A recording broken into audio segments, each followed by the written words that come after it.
നമസ്കാരം. PSC പരീക്ഷകളിൽ സമൂലമായിട്ടുള്ള മാറ്റമാണ് സംഭവിക്കാൻ പോകുന്നത്. ഇതുമായി ബന്ധപ്പെട്ട പലതരത്തിലുള്ള വാർത്തകളും അഭിപ്രായങ്ങളും വിശദീകരണങ്ങളും ഇതിനോടകം നിങ്ങളിൽ എത്തിയിട്ടുണ്ട്. എന്നിരുന്നാൽ തന്നെയും പല ഉദ്യോഗാർത്ഥികൾക്കും അത് സംബന്ധിച്ചുള്ള ആകുലതകളും ആശങ്കകളും ഏറെയാണ്. അതിന് വ്യക്തമായിട്ടുള്ള ഒരു വിശദീകരണം നൽകാനാണ് ഇന്ന് ഞങ്ങൾ ശ്രമിക്കുന്നത്.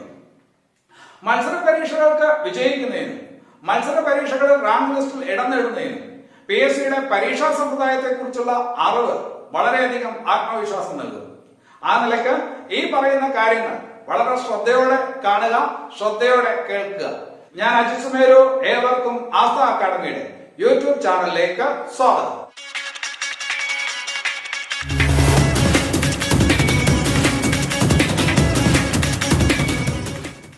എന്താണ് PSC പരീക്ഷകൾക്ക് സംഭവിക്കുന്ന മാറ്റം?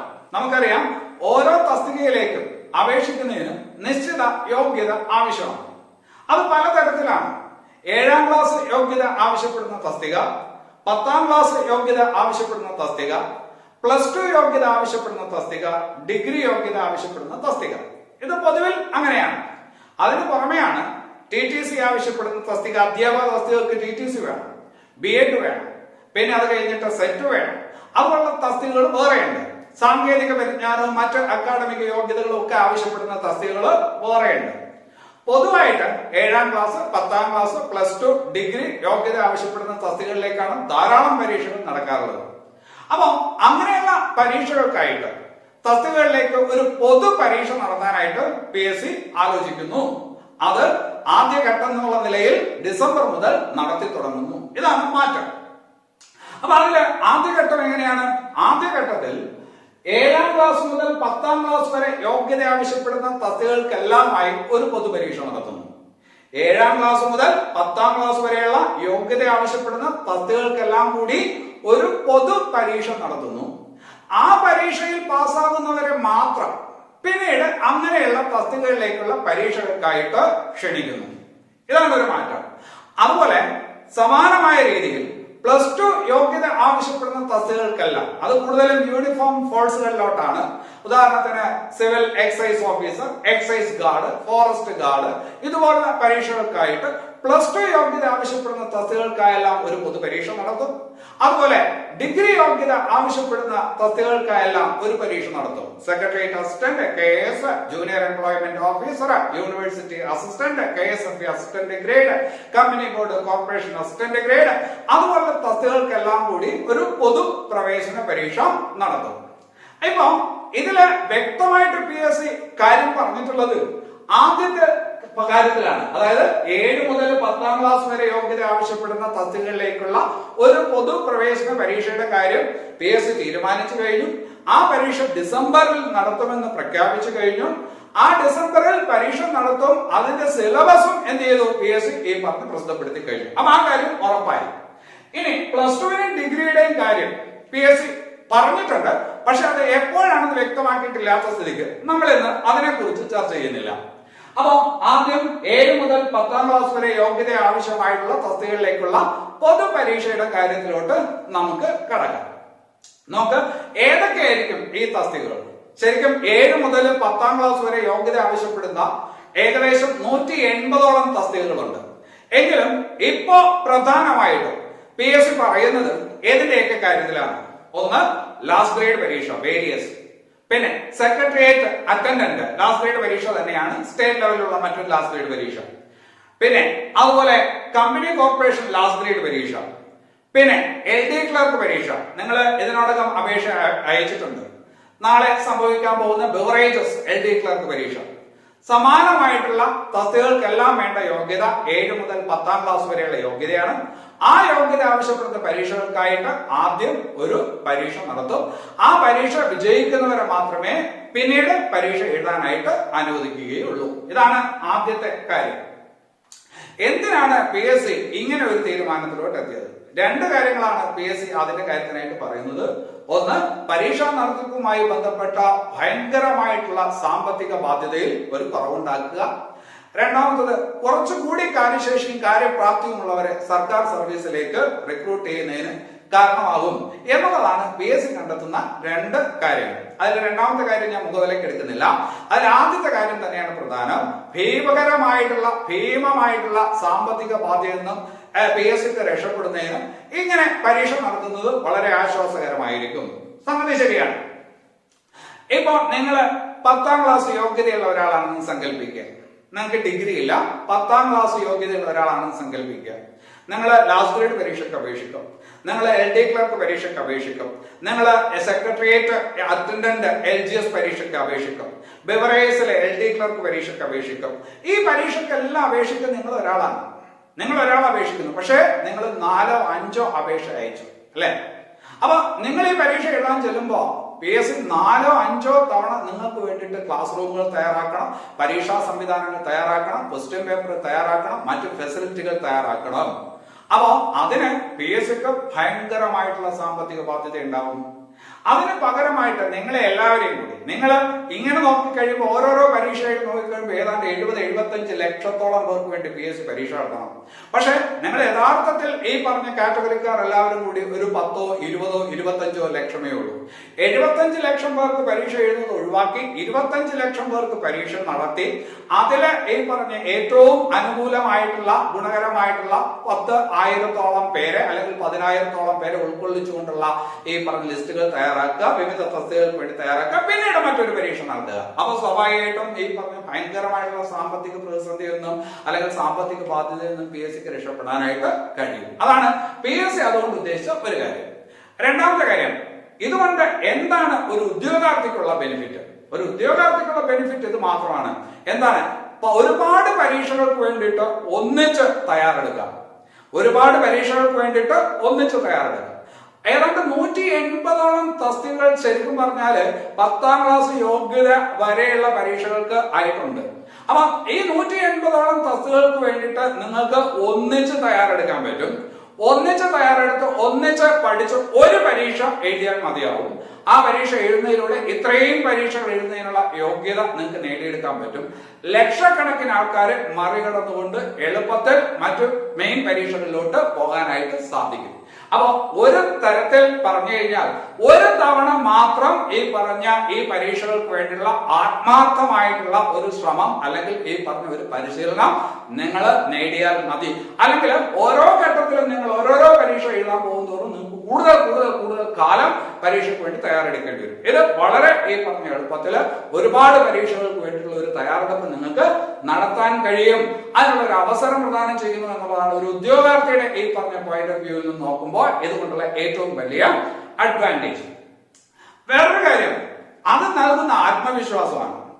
നമുക്ക് ഒരു ഈ പറഞ്ഞ LD ക്ലർക്ക് പരീക്ഷ, LD ക്ലർക്ക് പരീക്ഷയിൽ നിങ്ങൾ ഈ പറഞ്ഞ റാങ്ക് ലിസ്റ്റ് വരണമെങ്കിൽ ഒരു 500 പേരുടെയെങ്കിലും 500 പേരുടെ അകത്തെങ്കിലും വരണം. റാങ്ക് ലിസ്റ്റ് വരണമെങ്കിൽ പരീക്ഷ എഴുതി 500 പേരുടെ അകത്തെങ്കിലും നിങ്ങൾ ഉണ്ടാവണം. റാങ്ക് ലിസ്റ്റ് 500-നകത്ത് ഉണ്ടാവണം. അപ്പൊ ഈ 500-നകത്ത് എത്തുക എന്ന് പറയുന്നത് ഇത്ര പ്രയാസമുള്ള കാര്യമാണ്. അതേസമയം ഒരു 5000-ത്തിലെത്തുക അത്ര പ്രയാസമുള്ള കാര്യമല്ല. ഇവിടെ പരീക്ഷ നടത്തുമ്പോൾ ഓരോ ജില്ലക്കും വേണ്ടിയിട്ട് പ്രത്യേകം ഈ പറഞ്ഞ റാങ്ക് ലിസ്റ്റുകൾ തയ്യാറാക്കും, അല്ലെങ്കിൽ ഈ പറഞ്ഞ പ്രിലിമിനറി പരീക്ഷ കഴിഞ്ഞിട്ട് ലിസ്റ്റുകൾ തയ്യാറാക്കും. അപ്പൊ 5000 പേർ, ഇപ്പൊ LD ക്ലർക്ക് പരീക്ഷയിൽ 500-ലെത്താനാണോ നിങ്ങൾക്ക് എളുപ്പം, 5000 പേരിലെത്താനാണോ എളുപ്പം, അല്ലെങ്കിൽ 10000 പേരിലെത്താനാണോ എളുപ്പം? അല്ലെ, പെട്ടെന്ന് 10000 പേരിലെത്താനാണ് എളുപ്പം. അപ്പോ നിങ്ങൾക്ക് സംഭവിക്കുന്നത് എന്താണ്? നിങ്ങൾക്ക് സംഭവിക്കുന്നത് ആത്മവിശ്വാസമാണ്. പ്രിലിമിനറി പരീക്ഷ 500-ലെത്താൻ കഴിഞ്ഞില്ലെങ്കിലും നിങ്ങൾക്ക് 5000-ലെത്താൻ കഴിഞ്ഞതിലോടുകൂടി നിങ്ങൾ മെയിൻ പരീക്ഷ എഴുതാനുള്ള യോഗ്യത നേടുന്നു. അതോടൊപ്പം തന്നെ നിങ്ങൾക്ക് എന്ത് സംഭവിക്കുന്നു? ആ പരീക്ഷ എഴുതി ജയിക്കണമെന്നുള്ള അദമ്യമായിട്ടുള്ള ഒരു ആഗ്രഹം ഉള്ളിൽ നിറയും. നിങ്ങളെ ആരും നിർബന്ധിക്കാതെ നിങ്ങൾ സ്വയം പഠിക്കുന്നതിന് തയ്യാറാവും. അപ്പൊ അതൊരു വളരെ വലിയ ഒരു കാര്യമായിട്ടാണ് 10-20 കൊല്ലം ഈ പറഞ്ഞ മേഖലയിൽ പ്രവർത്തിക്കുന്ന ഒരാളെന്നുള്ള നിലയിൽ എനിക്ക് ഫീൽ ചെയ്യുന്നത്. അത് പോസിറ്റീവായിട്ടുള്ള മാറ്റമാണ്, നിങ്ങൾക്ക് ഗുണകരമായിട്ടുള്ള മാറ്റമാണ്. മറ്റു ആകുലതകൾക്ക് ഇവിടെ സ്ഥാനമില്ല. ഇനി എന്താണ് ഇതിനകത്തുള്ള ഡിസ്അഡ്വാൻറ്റേജ്? ഡിസ്അഡ്വാൻറ്റേജ് ഇതാണ്. ഉദ്യോഗാർത്ഥികളുടെ കാര്യത്തിൽ നോക്കുമ്പോൾ നിങ്ങൾക്ക് ഒരു പരീക്ഷ എഴുതാൻ പറ്റിയില്ലെങ്കിൽ ആ പറഞ്ഞ പൊതുപരീക്ഷ നിങ്ങൾക്ക് എഴുതാൻ അന്നേ ദിവസം എന്തെങ്കിലും കാരണവശാൽ സാധിച്ചില്ല എങ്കിൽ നിങ്ങൾക്ക് ഒരുപാട് പരീക്ഷകൾ എഴുതാനുള്ള അവസരം നഷ്ടപ്പെടും. കാരണം ആ പരീക്ഷയിൽ ജയിച്ചാൽ മാത്രമേ നിങ്ങൾക്ക് എന്ത് ചെയ്യാൻ പറ്റൂ, ബാക്കി പരീക്ഷകൾ എഴുതാൻ പറ്റും. അപ്പൊ അതുകൊണ്ട് മറ്റു പരീക്ഷകൾ എഴുതുന്നതിനുള്ള അവസരം നഷ്ടപ്പെടും. അപ്പൊ അതൊരു തർക്കം തന്നെയാണ്, അതൊരു പ്രധാനപ്പെട്ട കാര്യം തന്നെയാണ്. ഭരണഘടനാപരമായി നോക്കിയാലും ഈ പറഞ്ഞ തുല്യനീതി, തുല്യാവസരം എന്നുള്ള സങ്കല്പങ്ങൾക്ക് ഈ പറഞ്ഞ കാര്യം എതിരാണ്, സത്യം തന്നെയാണ്.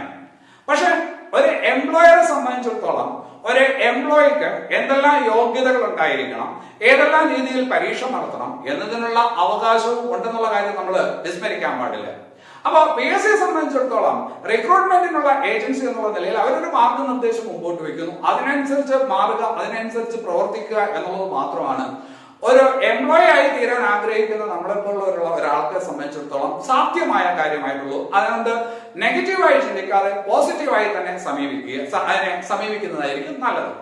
മാത്രമല്ല ഇപ്പോ 2020 ഡിസംബറിൽ ഇപ്പോ ഒരു ഈ പറഞ്ഞ പൊതുപരീക്ഷ നടന്നാലും വീണ്ടും പൊതുപരീക്ഷ നടത്തും. ആ പരീക്ഷ 2021 ഡിസംബറിലാവാനാണ് സാധ്യത. ഇപ്പോഴത്തെ കാര്യങ്ങളൊക്കെ പരിഗണിച്ച് നോക്കുമ്പോൾ വീണ്ടും ഇതുപോലെ ഒരു പരീക്ഷ നടക്കും. അത് 2021 കുറച്ചുകൂടി വിപുലമായ രീതിയിൽ ആ പരീക്ഷ നടക്കും. ഇപ്പൊ പല പരീക്ഷകളുടെയും നോട്ടിഫിക്കേഷൻ നേരത്തെ വന്നു കഴിഞ്ഞു, പല അങ്ങനെയുള്ള സാഹചര്യം ആയതുകൊണ്ട് ഇനി നടക്കാൻ പോകുന്ന ഈ പറഞ്ഞ 2021 നടക്കാൻ പോകുന്ന പൊതുപരീക്ഷയായിരിക്കും കുറെ കൂടി വിപുലമായുള്ള രീതിയിൽ നടക്കുക. അപ്പൊ ഒരു വർഷത്തോളം ഗ്യാപ്പ് ഉണ്ടായി അല്ലെ. കാലക്രമത്തിൽ ഈ ഗ്യാപ്പ് കുറയും. പിന്നീട് ഒരുപക്ഷെ ഒരു വർഷത്തിൽ 2 തവണ ഇങ്ങനെയുള്ള പൊതുപരീക്ഷകൾ നടത്താനുള്ള സാധ്യതയാണ് പിന്നീട് ഉണ്ടാവുക. അപ്പൊ ആദ്യ കാലഘട്ടത്തിൽ ചെറിയ ബുദ്ധിമുട്ട് എല്ലാവർക്കും ഉണ്ടാവും. പക്ഷെ പിന്നീട് അത് പൊതുവായിട്ട് ഉദ്യോഗാർത്ഥികൾക്കെല്ലാം, ഉദ്യോഗം നേടുന്നവരെ സംബന്ധിച്ചിടത്തോളം അല്ല, ഒരു നല്ല കാര്യമായി ഭവിക്കുമെന്നാണ് എന്റെ അനുഭവത്തിൽ നിന്ന്, എന്റെ പരിചയത്തിൽ നിന്ന് എനിക്ക് മനസ്സിലാക്കാനായിട്ട് സാധിക്കുന്നത്. ഇനി അതുകൊണ്ട് ഈ പറഞ്ഞ അപ്പൊ അതിന്റെ ഗുണം എന്താണ്, അതിന്റെ ഡിസഡ്വാൻറ്റേജ് എന്താണ്, ഈ 2 കാര്യങ്ങൾ നമ്മൾ മനസ്സിലാക്കി കഴിഞ്ഞു. ഇനി എങ്ങനെയാണ് ഈ പറഞ്ഞ പരീക്ഷ നടത്തുന്നത്, പരീക്ഷയുടെ ലിസ്റ്റ് തയ്യാറാക്കുന്നത് നോക്ക്. ഇപ്പൊ 10ാം ക്ലാസ് യോഗ്യത വരെയുള്ള എല്ലാ തസ്തികകൾക്കും കൂടിയായിട്ട്, ഞാൻ കുറച്ചു മുമ്പേ പറഞ്ഞ തസ്തികകൾക്കെല്ലാം കൂടിയായിട്ടാണ് ഒരു പൊതുപരീക്ഷ നടത്തുക അല്ലെ. അപ്പൊ ആ പരീക്ഷ നടത്തുന്നു. അപ്പൊ അത് ഡിസംബർ മാസത്തിൽ നടത്തും. ഡിസംബർ മാസത്തിൽ നടത്തും എന്ന് പറയുമ്പോ ഡിസംബർ മാസത്തിൽ എല്ലാവർക്കും കൂടി നടത്താൻ സാധ്യമല്ല. ഒരു 6ഓ 7ഓ ഘട്ടമായിട്ടായിരിക്കും നടത്തണേ. കാരണം 10-25 ലക്ഷം അപേക്ഷകരുണ്ട്. 10-25 ലക്ഷം അപേക്ഷകരുള്ള സ്ഥിതിക്ക് എല്ലാം കൂടി ഒറ്റ ഘട്ടമായിട്ടായിരിക്കും നടക്കണേ. ഡിസംബറിൽ ഈ പറഞ്ഞ എന്തായാലും 25-ാം തീയതിക്ക് മുമ്പേ നടക്കും. ഡിസംബർ 25 ക്രിസ്മസ് ആണ്. ഡിസംബർ 25-ന് മുമ്പേ നടക്കും. അപ്പൊ ഈ പറഞ്ഞ 5-ാം തീയതിയോ 17-ാം തീയതിയോ അല്ലെങ്കിൽ 19-ാം തീയതിയോ ആ പറഞ്ഞ പരീക്ഷ നടക്കാനുള്ള സാധ്യതയുണ്ട് ഡിസംബർ മാസത്തില്. അപ്പൊ ആ ഡിസംബർ മാസത്തില് എല്ലാവർക്കും വേണ്ടി പരീക്ഷ നടത്താൻ പറ്റില്ല. ആദ്യഘട്ടം ഒരു പരീക്ഷ നടക്കും. ജനുവരി ഫെബ്രുവരി മാസത്തിലൂടെ ഈ പറഞ്ഞ 6-7 ഘട്ടമായിട്ട് ഈ പരീക്ഷ PSC പൂർത്തിയാക്കും. അപ്പൊ ചില ജില്ലകളിൽ അത് ഡിസംബർ മാസത്തിലായിരിക്കും, ചില ജില്ലകളിൽ അത് ഡിസംബർ അവസാനത്തെ ആഴ്ചകളിലായിരിക്കും, ചില ജില്ലകളിൽ അത് ജനുവരിയിലായിരിക്കും, അല്ലെങ്കിൽ ജനുവരി അവസാനമായിരിക്കും, ഫെബ്രുവരി ആദ്യമായിരിക്കും മറ്റു ചില ജില്ലകളിൽ. എന്തായാലും ഈ പറഞ്ഞ 6ഓ 7ഓ ഘട്ടമായിട്ട് PSC ഫെബ്രുവരിക്ക് മുമ്പായിട്ട് ഈ പറഞ്ഞ പരീക്ഷ നടത്തി തീർക്കും. അപ്പൊ നിങ്ങൾ എന്ത് ചെയ്യണം, LD ക്ലർക്ക് പരീക്ഷയ്ക്ക് ആൾറെഡി അപേക്ഷിച്ചിട്ടുള്ളവർ, ലാസ്റ്റ് ഗ്രേഡ് പരീക്ഷയ്ക്ക് ആൾറെഡി അപേക്ഷിച്ചിട്ടുള്ളവർ, സെക്രട്ടേറിയറ്റ് LGS പരീക്ഷയ്ക്ക് ആൾറെഡി അപേക്ഷിച്ചിട്ടുള്ളവർ, ഈ സെപ്റ്റംബർ മാസത്തിൽ PSC വിളിക്കാൻ പോകുന്ന ഈ പറഞ്ഞ യോഗ്യതയിൽ ഉള്ള ആൾക്കാർ അവരെല്ലാവരും ഏതിനും തയ്യാറാവണം. ഈ പറഞ്ഞ ഡിസംബറിൽ നടക്കാൻ പോകുന്ന പൊതുപരീക്ഷയ്ക്ക് കാര്യമായിട്ട് തയ്യാറെടുത്തു കൊള്ളണം എന്നാണ് PSC നമ്മളോട് ആവശ്യപ്പെട്ടിട്ടുള്ളത്. ഇനി അങ്ങനെ പരീക്ഷ എഴുതുന്നു, നമ്മൾ പരീക്ഷ എഴുതുന്നു. പരീക്ഷ എഴുതി കഴിഞ്ഞാലോ നോക്ക്, സെക്രട്ടേറിയറ്റ് LGS. സെക്രട്ടേറിയറ്റ് LGS എന്ന് പറയുന്നത് സ്റ്റേറ്റ് വൈഡ്, സംസ്ഥാന തലത്തിലുള്ള ഒരു ലിസ്റ്റാണ്. അതിന്റെ ലിസ്റ്റിന് ജില്ലാടിസ്ഥാനത്തിലുള്ള ലിസ്റ്റ് അല്ല, സ്റ്റേറ്റ് വൈഡ് ആയിട്ടുള്ള ലിസ്റ്റാണ്. അപ്പൊ സ്റ്റേറ്റ് വൈഡ് ആയിട്ടുള്ള ലിസ്റ്റ് ആകുമ്പോൾ ഈ 23 അല്ലെങ്കിൽ 25 ലക്ഷം പേര് പരീക്ഷ എഴുതുമ്പോൾ അതിലൊരു 10,000-ഓളം പേര്, അല്ലെങ്കിൽ ഒരു 10ഓ 15,000-ഓ 15,000 വരെ, അതിൽ കൂടുതലാവാൻ സാധ്യതയില്ല, 10,000-നും 15,000-നും ഇടയ്ക്കുള്ള ആൾക്കാരുടെ ഒരു ലിസ്റ്റ് ഉണ്ടാക്കും. ഏതിനു വേണ്ടിയിട്ട്, ഈ പറഞ്ഞ സെക്രട്ടേറിയറ്റ് LGSന് വേണ്ടിയിട്ട് അങ്ങനെ ഒരു ലിസ്റ്റ് ഉണ്ടാക്കുന്നു. 15,000-ഓളം പേരുടെ ഒരു ലിസ്റ്റ് ഉണ്ടാക്കുന്നു. അതുപോലെ ജില്ലാടിസ്ഥാനത്തിൽ ലാസ്റ്റ് ഗ്രേഡ് പരീക്ഷ എഴുതുന്നവർക്ക് വേണ്ടിയിട്ടും ഒരു ലിസ്റ്റ് ഉണ്ടാക്കുന്നു. ജില്ലാടിസ്ഥാനത്തിൽ ലാസ്റ്റ് ഗ്രേഡ് പരീക്ഷ എഴുതുന്നവർക്ക് വേണ്ടിയിട്ട് ഒരു ലിസ്റ്റ് ഉണ്ടാക്കുന്നു. തീർച്ചയായിട്ടും ഈ എഴുതുന്ന കൂട്ടത്തിലെ ഡിഗ്രിക്കാരൊക്കെ ഉണ്ടായിരിക്കും. പക്ഷെ ലാസ്റ്റ് ഗ്രേഡ് പരീക്ഷ വേരിയസ് എഴുതാൻ ഡിഗ്രിക്കാർ യോഗ്യരല്ല, അവരെ ഒഴിവാക്കിക്കൊണ്ടുള്ള ലിസ്റ്റ് ആയിരിക്കും അത്. ഡിഗ്രിക്കാർ എന്തായാലും ആ പറഞ്ഞ ആ ലിസ്റ്റിനകത്ത് ഉൾക്കൊള്ളില്ല. അപ്പം ജില്ലാടിസ്ഥാനത്തിൽ ലാസ്റ്റ് ഗ്രേഡ് പരീക്ഷയ്ക്ക് ഒരു ലിസ്റ്റ് ഉണ്ടാക്കും. അതുപോലെ ജില്ലാടിസ്ഥാനത്തിൽ LD ക്ലർക്ക് പരീക്ഷ എഴുതുന്നതിനും ഒരു ലിസ്റ്റ് ഉണ്ടാക്കും. അങ്ങനെ ഈ പറഞ്ഞ പരീക്ഷ കഴിയുമ്പോ സ്റ്റേറ്റ് വൈഡ് ആയിട്ട് ഈ പറഞ്ഞ 10-15,000 പേരെ ഉൾക്കൊള്ളിച്ചുകൊണ്ടുള്ള ഒരു ലിസ്റ്റും, അതുപോലെ ജില്ലാ അടിസ്ഥാനങ്ങളിൽ ഈ പറഞ്ഞ ലാസ്റ്റ് ഗ്രേഡ് പരീക്ഷയ്ക്ക്, LDC പരീക്ഷയ്ക്ക് ഒക്കെ ആയിട്ട് പ്രത്യേകം ലിസ്റ്റുകളും ഒക്കെ ആയി കഴിഞ്ഞിരിക്കും. ഇനി ഈ പരീക്ഷ എഴുതണമെങ്കിൽ ഈ ലിസ്റ്റിൽ ഉൾപ്പെട്ടവർക്ക് മാത്രമേ എന്ത് ചെയ്യുള്ളൂ, സാധിക്കുകയുള്ളൂ. അപ്പൊ അവിടെ നിങ്ങൾ മനസ്സിലാക്കേണ്ട ഒരു കാര്യം, ഒരു സംശയം സാധാരണഗതിയിൽ എല്ലാവർക്കും വരുന്നത്, സംവരണ വിഭാഗക്കാരുടെ കാര്യത്തിൽ സപ്ലിമെന്ററി ലിസ്റ്റ് വരുമോ? സംവരണ വിഭാഗക്കാരുടെ കാര്യത്തിൽ സപ്ലിമെന്ററി ലിസ്റ്റ് ഉണ്ടാവുമോ? സപ്ലിമെന്ററി ലിസ്റ്റ് ഇതിന്റെ കാര്യത്തിൽ ഉണ്ടാവാൻ സാധ്യതയില്ല. എന്നാൽ ആവശ്യം വേണ്ട ആൾക്കാർ സംവരണ വിഭാഗക്കാരല്ല ഈ ഓരോ ലിസ്റ്റിലും ഉൾപ്പെട്ടിട്ടുണ്ട് എന്ന് ഉറപ്പാക്കാൻ PSC തീർച്ചയായിട്ടും ശ്രമിക്കും. അതെങ്ങനെ ശ്രമിക്കുമെന്ന് ചോദിച്ചാല്, ഇപ്പൊ കമ്പനി ബോർഡ് ലാസ്റ്റ് ഗ്രേഡ് ഈ സെക്രട്ടേറിയറ്റ് ലാസ്റ്റ് ഗ്രേഡ് പരീക്ഷ, ആ ലാസ്റ്റ് ഗ്രേഡ് പരീക്ഷയുടെ കട്ട് ഓഫ് 90 ആണെന്ന് നിങ്ങൾ സങ്കല്പിക്കുക. കട്ട് ഓഫ് വളരെ ഉയരെ ആയിരിക്കും. ഈ പറഞ്ഞ കമ്പനി ബോർഡ് സെക്രട്ടേറിയറ്റ് അല്ലെങ്കിൽ ഈ പറഞ്ഞ സംസ്ഥാന തലത്തിൽ നടക്കുന്ന ലാസ്റ്റ് ഗ്രേഡ് പരീക്ഷയുടെ കട്ട് ഓഫ് വളരെ കൂടുതലായിരിക്കും. കാരണം ഈ സംസ്ഥാനത്തിലെ എല്ലാ മികച്ച ഉദ്യോഗാർത്ഥികളും ആ പരീക്ഷ എഴുതുന്നുണ്ടല്ലോ. അപ്പൊ സ്വാഭാവികമായിട്ടും അതിന്റെ കട്ട് ഓഫ് എന്തായിരിക്കും, വളരെ കൂടുതലായിരിക്കും. അപ്പൊ ആ പറഞ്ഞ പരീക്ഷ നടത്തുമ്പോൾ അതിന്റെ കട്ട് ഓഫ് 80 ആണെന്ന് നിങ്ങൾ മനസ്സിൽ സങ്കല്പിക്കുക. 80 ആണ്. 80 മാർക്ക് കട്ട് ഓഫ് വെച്ചു. ജനറൽ കാറ്റഗറിക്കാരന് 80 മാർക്ക് കട്ട് ഓഫിലാണ് നിൽക്കുന്നതെന്ന് വെച്ചു. 80 മാർക്ക് വരെയുള്ള എല്ലാ ജനറൽ വിഭാഗത്തിൽപ്പെട്ട ആളെയും ഇതിനകത്ത് ഉൾക്കൊള്ളിച്ചു എന്ന് സങ്കല്പിക്കുക. 80 മാർക്ക് അങ്ങനെ വെച്ച് നോക്കുമ്പോ ഈഴവ വിഭാഗത്തിലുള്ള ആൾക്കാര് ചിലപ്പോ ഈ പറഞ്ഞ ആവശ്യത്തിന് അതിനകത്ത് ഉണ്ടായിരിക്കില്ല. സാധാരണഗതിയിൽ ആവശ്യത്തിന് ചിലപ്പോൾ അതിനകത്ത് ഉണ്ടായിരിക്കില്ല. അപ്പൊ എന്ത് ചെയ്യും, 1 മാർക്ക് കുറച്ചു. ഈഴവ വിഭാഗം 79 മാർക്ക് കുറയ്ക്കുമ്പോഴത്തേക്കും ചിലപ്പോൾ 80 തന്നെ മതിയാവും, ചിലപ്പോൾ 1 മാർക്ക് കുറയ്ക്കേണ്ടി വരും. 79 മാർക്ക് വയ്ക്കുമ്പോഴത്തേക്കും ചിലപ്പോ ആവശ്യം വേണ്ട ഈ പറഞ്ഞ ഈഴവ വിഭാഗക്കാരെല്ലാം അതിനകത്ത് എത്തി എന്ന് PSC ഉറപ്പാക്കും. ഇതുപോലെ മുസ്ലിം വിഭാഗത്തിലുള്ള ആൾക്കാര് ആവശ്യത്തിന് ആ ലിസ്റ്റിൽ ഉണ്ടോ എന്ന് ഉറപ്പാക്കണം. അപ്പൊ എന്ത് ചെയ്യണം, 80 വെച്ചപ്പോ ഇത്ര പേരേ ഉള്ളൂ, പോരാ. 79 വെച്ചപ്പോ കുറച്ചുകൂടി ആയി, പോരാ. ഈ പറഞ്ഞ 78 ആക്കിയപ്പോ കുറച്ചുകൂടി ആയി, പോരാ. 75 മാർക്ക് വെച്ചപ്പോഴത്തേക്ക് കട്ട് ഓഫ് വെച്ചപ്പോഴത്തേക്ക് ആവശ്യം വേണ്ട മുസ്ലിം കാൻഡിഡേറ്റ്സ് എല്ലാം ഈ പറഞ്ഞ ആ ലിസ്റ്റിനകത്ത് ഉൾപ്പെട്ടു എന്ന് ഉറപ്പാക്കി. അതുപോലെ ഈ പറഞ്ഞ SC, അതുപോലെ ST. അപ്പൊ ഇവർക്കൊക്കെ പ്രത്യേകം ഇന്റേണൽ ആയിട്ടുള്ള കട്ട് ഓഫ് ആയിരിക്കും. അങ്ങനെ എല്ലാ വിഭാഗം ആൾക്കാരും ഈ പറഞ്ഞ ആ ലിസ്റ്റിനകത്ത് ഉൾപ്പെട്ടു എന്ന് ഉറപ്പാക്കും. അതുപോലെ തന്നെ ജില്ലാ അടിസ്ഥാനത്തിലെ LD ക്ലർക്കിന്റെ ഈ പറഞ്ഞ ലിസ്റ്റുകൾ തയ്യാറാക്കുമ്പോഴും അതുപോലെ ഈ പറഞ്ഞ ലാസ്റ്റ് ഗ്രേഡ് പരീക്ഷ ലിസ്റ്റുകൾ തയ്യാറാക്കുമ്പോഴും എല്ലാം ഈ കാര്യം ഉറപ്പാക്കുന്നത് കൊണ്ട് സംവരണ വിഭാഗത്തിലുള്ള ആൾക്കാർക്ക് വേണ്ടിയിട്ട് പ്രത്യേകം ഒരു സപ്ലിമെന്ററി ലിസ്റ്റ് പ്രിലിമിനറി പരീക്ഷയ്ക്ക് വേണ്ടിയിട്ട് തയ്യാറാക്കേണ്ട കാര്യമില്ല. പക്ഷെ ഭാവിയിൽ ഈ പറഞ്ഞ മെയിൻ പരീക്ഷ കഴിഞ്ഞതിന് ശേഷം നമ്മൾ ഇന്ന് കാണുന്നത് പോലെ ഒരു മെയിൻ ലിസ്റ്റും അതിന് പുറമെ സപ്ലിമെന്ററി ലിസ്റ്റും ഉണ്ടാവും. അത് സ്വാഭാവികമാണ്. അപ്പൊ എങ്ങനെ പരീക്ഷ നടത്തും എന്നുള്ള കാര്യം നിങ്ങൾക്ക് ബോധ്യപ്പെട്ടു എന്ന് തോന്നുന്നു. ആദ്യം ഒരു പൊതുപരീക്ഷ നടത്തും, എന്നിട്ട് വിവിധ തസ്തികകളിലേക്ക് പ്രത്യേകം ലിസ്റ്റുകൾ ഉണ്ടാക്കും. ആ ലിസ്റ്റുകളിൽ ഉൾപ്പെട്ടവർക്ക് അതാത് പരീക്ഷകൾ എഴുതുന്നതിനുള്ള ഒരു സാഹചര്യം ഉണ്ടാക്കും. പരീക്ഷ എന്ന് തുടങ്ങും, പരീക്ഷ ഡിസംബർ മാസത്തിൽ തുടങ്ങും. പരീക്ഷ എന്ന് തീരും, ഈ പറഞ്ഞ പൊതുപരീക്ഷ എന്ന് തുടങ്ങും, ഡിസംബർ മാസത്തിൽ തുടങ്ങും. എന്ന് തീരും, ഏതാണ്ട് ഫെബ്രുവരി മാസത്തിൽ തീരും. ലിസ്റ്റുകൾ എങ്ങനെ തയ്യാറാക്കും? സംവരണ വിഭാഗക്കാരുടെ ലിസ്റ്റ് സപ്ലിമെന്ററി ലിസ്റ്റ് ആയിട്ട് തയ്യാറാക്കുമോ? അതെങ്ങനെയാണ്? അതിന്റെ കാര്യങ്ങൾ നമ്മൾ പറഞ്ഞു കഴിഞ്ഞു. ഇനി എന്താണ് അടുത്ത പരിപാടി? അടുത്ത പരിപാടി ഇല്ല, ഇതിൽ വേറൊരു കാര്യം കൂടി പറയാനുണ്ട്. ഈ പരീക്ഷ എങ്ങനെയായിരിക്കും? ഈ പ്രിലിമിനറി പരീക്ഷ എങ്ങനെയായിരിക്കും? പ്രിലിമിനറി പരീക്ഷ 100% OMR ആണ്. പ്രിലിമിനറി പരീക്ഷ 100% എന്താണ്? OMR ആണ്. എഴുത്ത് പരീക്ഷയല്ല. ഈ പറഞ്ഞ നമ്മൾ നേരത്തെ ഈ പറഞ്ഞ പബ്ലിംഗ് ആണ്, ഈ പറഞ്ഞ കർപ്പിക്കൽ, അത് തന്നെയാണ് ഇവിടെ നടക്കണേ. പ്രിലിമിനറി പരീക്ഷ അങ്ങനെയാണ്. ഇനി അപ്പൊ സ്വാഭാവികമായിട്ടും പ്രിലിമിനറി പരീക്ഷ കഴിഞ്ഞിട്ട് അടുത്തൊരു മെയിൻ പരീക്ഷ ഉണ്ട് അല്ലെ? ആ മെയിൻ പരീക്ഷ എന്നായിരിക്കും? ഞാൻ നേരത്തെ പറഞ്ഞു, പരീക്ഷ പ്രിലിമിനറി പരീക്ഷ നടന്നു തീരാൻ തന്നെ 6, 7, 8 ഘട്ടമായിട്ട് നടന്നു തീരാൻ തന്നെ ഏതാണ്ട് ഫെബ്രുവരി മാസം എടുത്തു അല്ലെ?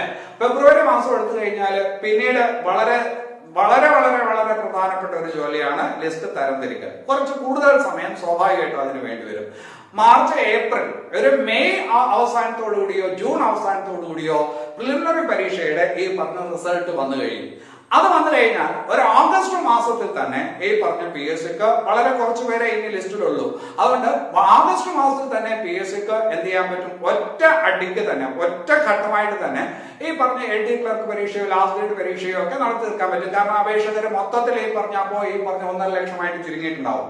അപ്പൊ സ്വാഭാവികമായിട്ടും എളുപ്പത്തിൽ പരീക്ഷ നടത്താനായിട്ട് പറ്റും. അപ്പൊ ആഗസ്റ്റ് മാസത്തിലോ ഈ പറഞ്ഞ ആഗസ്റ്റ് മാസത്തിനകത്ത് പരീക്ഷ എഴുതി തീർത്ത് സെപ്റ്റംബർ മാസത്തിൽ റാങ്ക് ലിസ്റ്റ്, അതായത് വരുന്ന LD ക്ലർക്ക് പരീക്ഷയുടെ, വരുന്ന ലാസ്റ്റ് ഗ്രേഡ് പരീക്ഷയുടെ ഒക്കെ റാങ്ക് ലിസ്റ്റ് തയ്യാറാക്കാൻ ആർക്ക് സാധിക്കും? PSC ക്ക് സാധിക്കും എന്നുള്ളത് തർക്കമില്ലാത്ത കാര്യമാണ്. കാരണം യൂണിവേഴ്സിറ്റി പരീക്ഷയുടെ ഒക്കെ ലിസ്റ്റ് ഈ പറഞ്ഞ ഒരു മാസം കൊണ്ട് തന്നെ ഈ പറഞ്ഞ 5 ലക്ഷം പേരുടെ പരീക്ഷ നടത്തി ഈ പറഞ്ഞ റാങ്ക് ലിസ്റ്റ് പുറപ്പെടുവിച്ച അല്ലെങ്കിൽ ഈ പറഞ്ഞ പ്രസിദ്ധീകരിച്ച സംഭവം PSC യുടെ ചരിത്രത്തിലുണ്ട്. അതുകൊണ്ട് PSC ക്ക് അതൊന്നും വലിയ ബുദ്ധിമുട്ടുള്ള കാര്യമല്ല. PSC ആ കാര്യം വളരെ വേഗത്തിൽ തന്നെ ചെയ്തു തീർക്കും. ഒരു സെപ്റ്റംബർ മാസത്തോടു കൂടി ഈ ലിസ്റ്റിൽ നിന്നുള്ള നിയമനം ആരംഭിക്കത്തക്ക വിധത്തിൽ ഈ പറഞ്ഞ കാര്യങ്ങൾ, നടപടികൾ പൂർത്തിയാകും എന്നാണ് എന്റെ ഈ പറഞ്ഞ കണക്കുകൂട്ടൽ. അപ്പോ അവിടെ ഒരു കാര്യം കൂടി നിങ്ങൾ മനസ്സിലാക്കി വെക്കാനുള്ളത്, ഇപ്പോഴത്തെ LD ക്ലർക്ക് തസ്തികയിലേക്ക് PSC ആൾറെഡി ഒരു റാങ്ക് ലിസ്റ്റ് പ്രസിദ്ധീകരിച്ചിട്ടുണ്ട്. ആ റാങ്ക് ലിസ്റ്റിന്റെ കാലാവധി അടുത്ത കൊല്ലം 2021 മാർച്ചിലോ ഏപ്രിലോ ആയിട്ട് അതിന്റെ കാലാവധി തീരേണ്ടതാണ്. സ്വാഭാവികമായിട്ടും കാലാവധി തീരുമ്പോൾ റാങ്ക് ലിസ്റ്റിന്റെ കാലാവധി തീരുന്ന ആ സമയത്ത് തന്നെ അടുത്ത റാങ്ക് ലിസ്റ്റ് ഉണ്ടാവേണ്ടതാണ്. ഒരു കാര്യം ഉറപ്പാണ്, LD ക്ലർക്ക് വരാൻ പോകുന്ന LD ക്ലർക്ക് പരീക്ഷയുടെ റാങ്ക് ലിസ്റ്റ് ഈ സമയബന്ധിതമായിട്ട് ഈ പറഞ്ഞ ഏപ്രിലോ മെയിലോ വരാനുള്ള ഒരു സാധ്യതയില്ല. അതുകൊണ്ട് തന്നെ നിലവിൽ LD ക്ലർക്കിന്റെ റാങ്ക് ലിസ്റ്റിന്റെ കാലാവധി ഒരു 6 മാസമെങ്കിലും നീട്ടിക്കിട്ടാൻ ഉള്ള സാധ്യത ഇപ്പോഴത്തെ വിവാദമായിട്ടുള്ള പശ്ചാത്തലത്തിലുണ്ട്. ഒരുപക്ഷെ കൊറോണയുടെ ഒക്കെ ഈ പറഞ്ഞ കാലമായതിനാല് ഒരുപക്ഷെ ആ ലിസ്റ്റിലുള്ളവർക്ക് ഒരു 5-6 മാസം കൂടി റാങ്ക് ലിസ്റ്റിന് കാലാവധി നീട്ടിക്കിട്ടും. ഏതാണ്ട് സെപ്റ്റംബർ വരെയെങ്കിലും അതിന്റെ കാലാവധി നീട്ടിക്കിട്ടാനാണ് സാധ്യത. പുതിയ ലിസ്റ്റ് ഈ പറഞ്ഞ സെപ്റ്റംബറിലെ സംഭവിക്കുകയുള്ളൂ. ഇതാണ് ഞാൻ അതിനെ കുറിച്ച് മനസ്സിലാക്കുന്ന അല്ലെങ്കിൽ നിങ്ങളോട് ഷെയർ ചെയ്യാൻ ഉദ്ദേശിക്കുന്ന പൊതുവായ സംഗതികൾ. ഈ സംഗതികളെല്ലാം വളരെ പ്രധാനപ്പെട്ടതാണ്. നിങ്ങൾ പലരും പല കാര്യങ്ങളിലായിട്ട് വ്യാപരിക്കുന്നവരാണ്. പൊതുപരീക്ഷ എന്നൊക്കെ പറയുമ്പോൾ നിങ്ങൾ പലരും പല കാര്യങ്ങളിലായിട്ട് വ്യാപരിക്കുന്നതാണ്. ഇനി മെയിൻ പരീക്ഷ എഴുതാൻ ഞാൻ ഇവിടെ ഉണ്ടാവോ, ഞാനപ്പോ ഈ പറഞ്ഞ സ്ഥലത്തായിരിക്കുമോ, അല്ലെങ്കിൽ മറ്റേതെങ്കിലും ഉദ്യോഗങ്ങളിലായിരിക്കും, അങ്ങനെയൊക്കെയുള്ള കാൽക്കുലേഷൻസ് പലരും കാണും. അതുകൊണ്ടാണ് ഞാൻ ഈ സമയം കൂടി പറഞ്ഞത്. ഫെബ്രുവരി മാസത്തോടു കൂടി ഇത് പൂർത്തിയാവും. ഈ പറഞ്ഞ മെയ് ജൂൺ ഒക്കെ ആവുമ്പോഴേക്കും നിങ്ങളുടെ ഈ പറഞ്ഞ പ്രിലിമിനറിയുടെ ലിസ്റ്റ് വരും. അത് മെയിൻ പരീക്ഷ ഈ പറഞ്ഞ ഒരു ആഗസ്റ്റ് മാസത്തോടു കൂടി പൂർത്തിയാക്കാൻ PSC കഴിയും. സെപ്റ്റംബർ മാസത്തോടു കൂടി ഈ പറഞ്ഞ നിയമന ശുപാർശ കൊടുക്കത്തക്ക വിധത്തിൽ കാര്യങ്ങൾ മുമ്പോട്ട് കൊണ്ടുപോകാൻ ഈ പറഞ്ഞ കാര്യത്തിൽ PSC ക്ക് സാധിക്കുമെന്നുള്ള കാര്യം ഉറപ്പാണ്. ഇനി അത് കഴിഞ്ഞിട്ട് അടുത്തത് പലരുടെയും സംശയം ഇതാണ്, മെയിൻ പരീക്ഷ എങ്ങനെയായിരിക്കും? പ്രിലിമിനറി പരീക്ഷ OMR ആണെന്ന് പറഞ്ഞു. മെയിൻ പരീക്ഷ എങ്ങനെയായിരിക്കും? മെയിൻ പരീക്ഷ സാധാരണഗതിയിൽ മെയിൻ പരീക്ഷ എന്നൊക്കെ പറയുമ്പോൾ എഴുത്ത് പരീക്ഷയാണ് സംഭവിക്കുക, അല്ലെ? പക്ഷെ ഞാൻ നേരത്തെ പറഞ്ഞു, ഇത് ഒരുപാട് ഈ പറഞ്ഞ പ്രോസസ്സിലൂടെ കടന്നു പോകുന്ന ഒരു പരീക്ഷ, ഒരുപാട് സമയം ഇതിനകത്ത് എടുത്തു. അപ്പൊ സ്വാഭാവികമായിട്ടും വളരെ പെട്ടെന്ന് തന്നെ ഈ പറഞ്ഞ ഇതിന് വേണ്ടിയിട്ട് ഈ പറഞ്ഞ LD ക്ലർക്കിന് വേണ്ടിയിട്ടൊക്കെ റാങ്ക് ലിസ്റ്റ് പ്രിപ്പയർ ആക്കേണ്ടതായിട്ടുണ്ട്. അതുകൊണ്ട് തന്നെ കൂടുതൽ സാങ്കേതികമായ സംവിധാനങ്ങളിലോട്ട് ഇപ്പൊ PSC കടന്നു പോകാൻ സാധ്യതയില്ല. എങ്കിലും റാങ്ക് ലിസ്റ്റ് വരുന്നത് വീണ്ടും താമസിക്കും. അതുകൊണ്ട് തന്നെ മെയിൻ പരീക്ഷയും ഏത് രീതിയിൽ തന്നെ നടക്കും, OMR ആയിട്ട് തന്നെ നടക്കും. ഏതാണ്ട് 99% ആ കാര്യത്തിൽ മാറ്റമൊന്നും ഉണ്ടാവാൻ സാധ്യതയില്ല.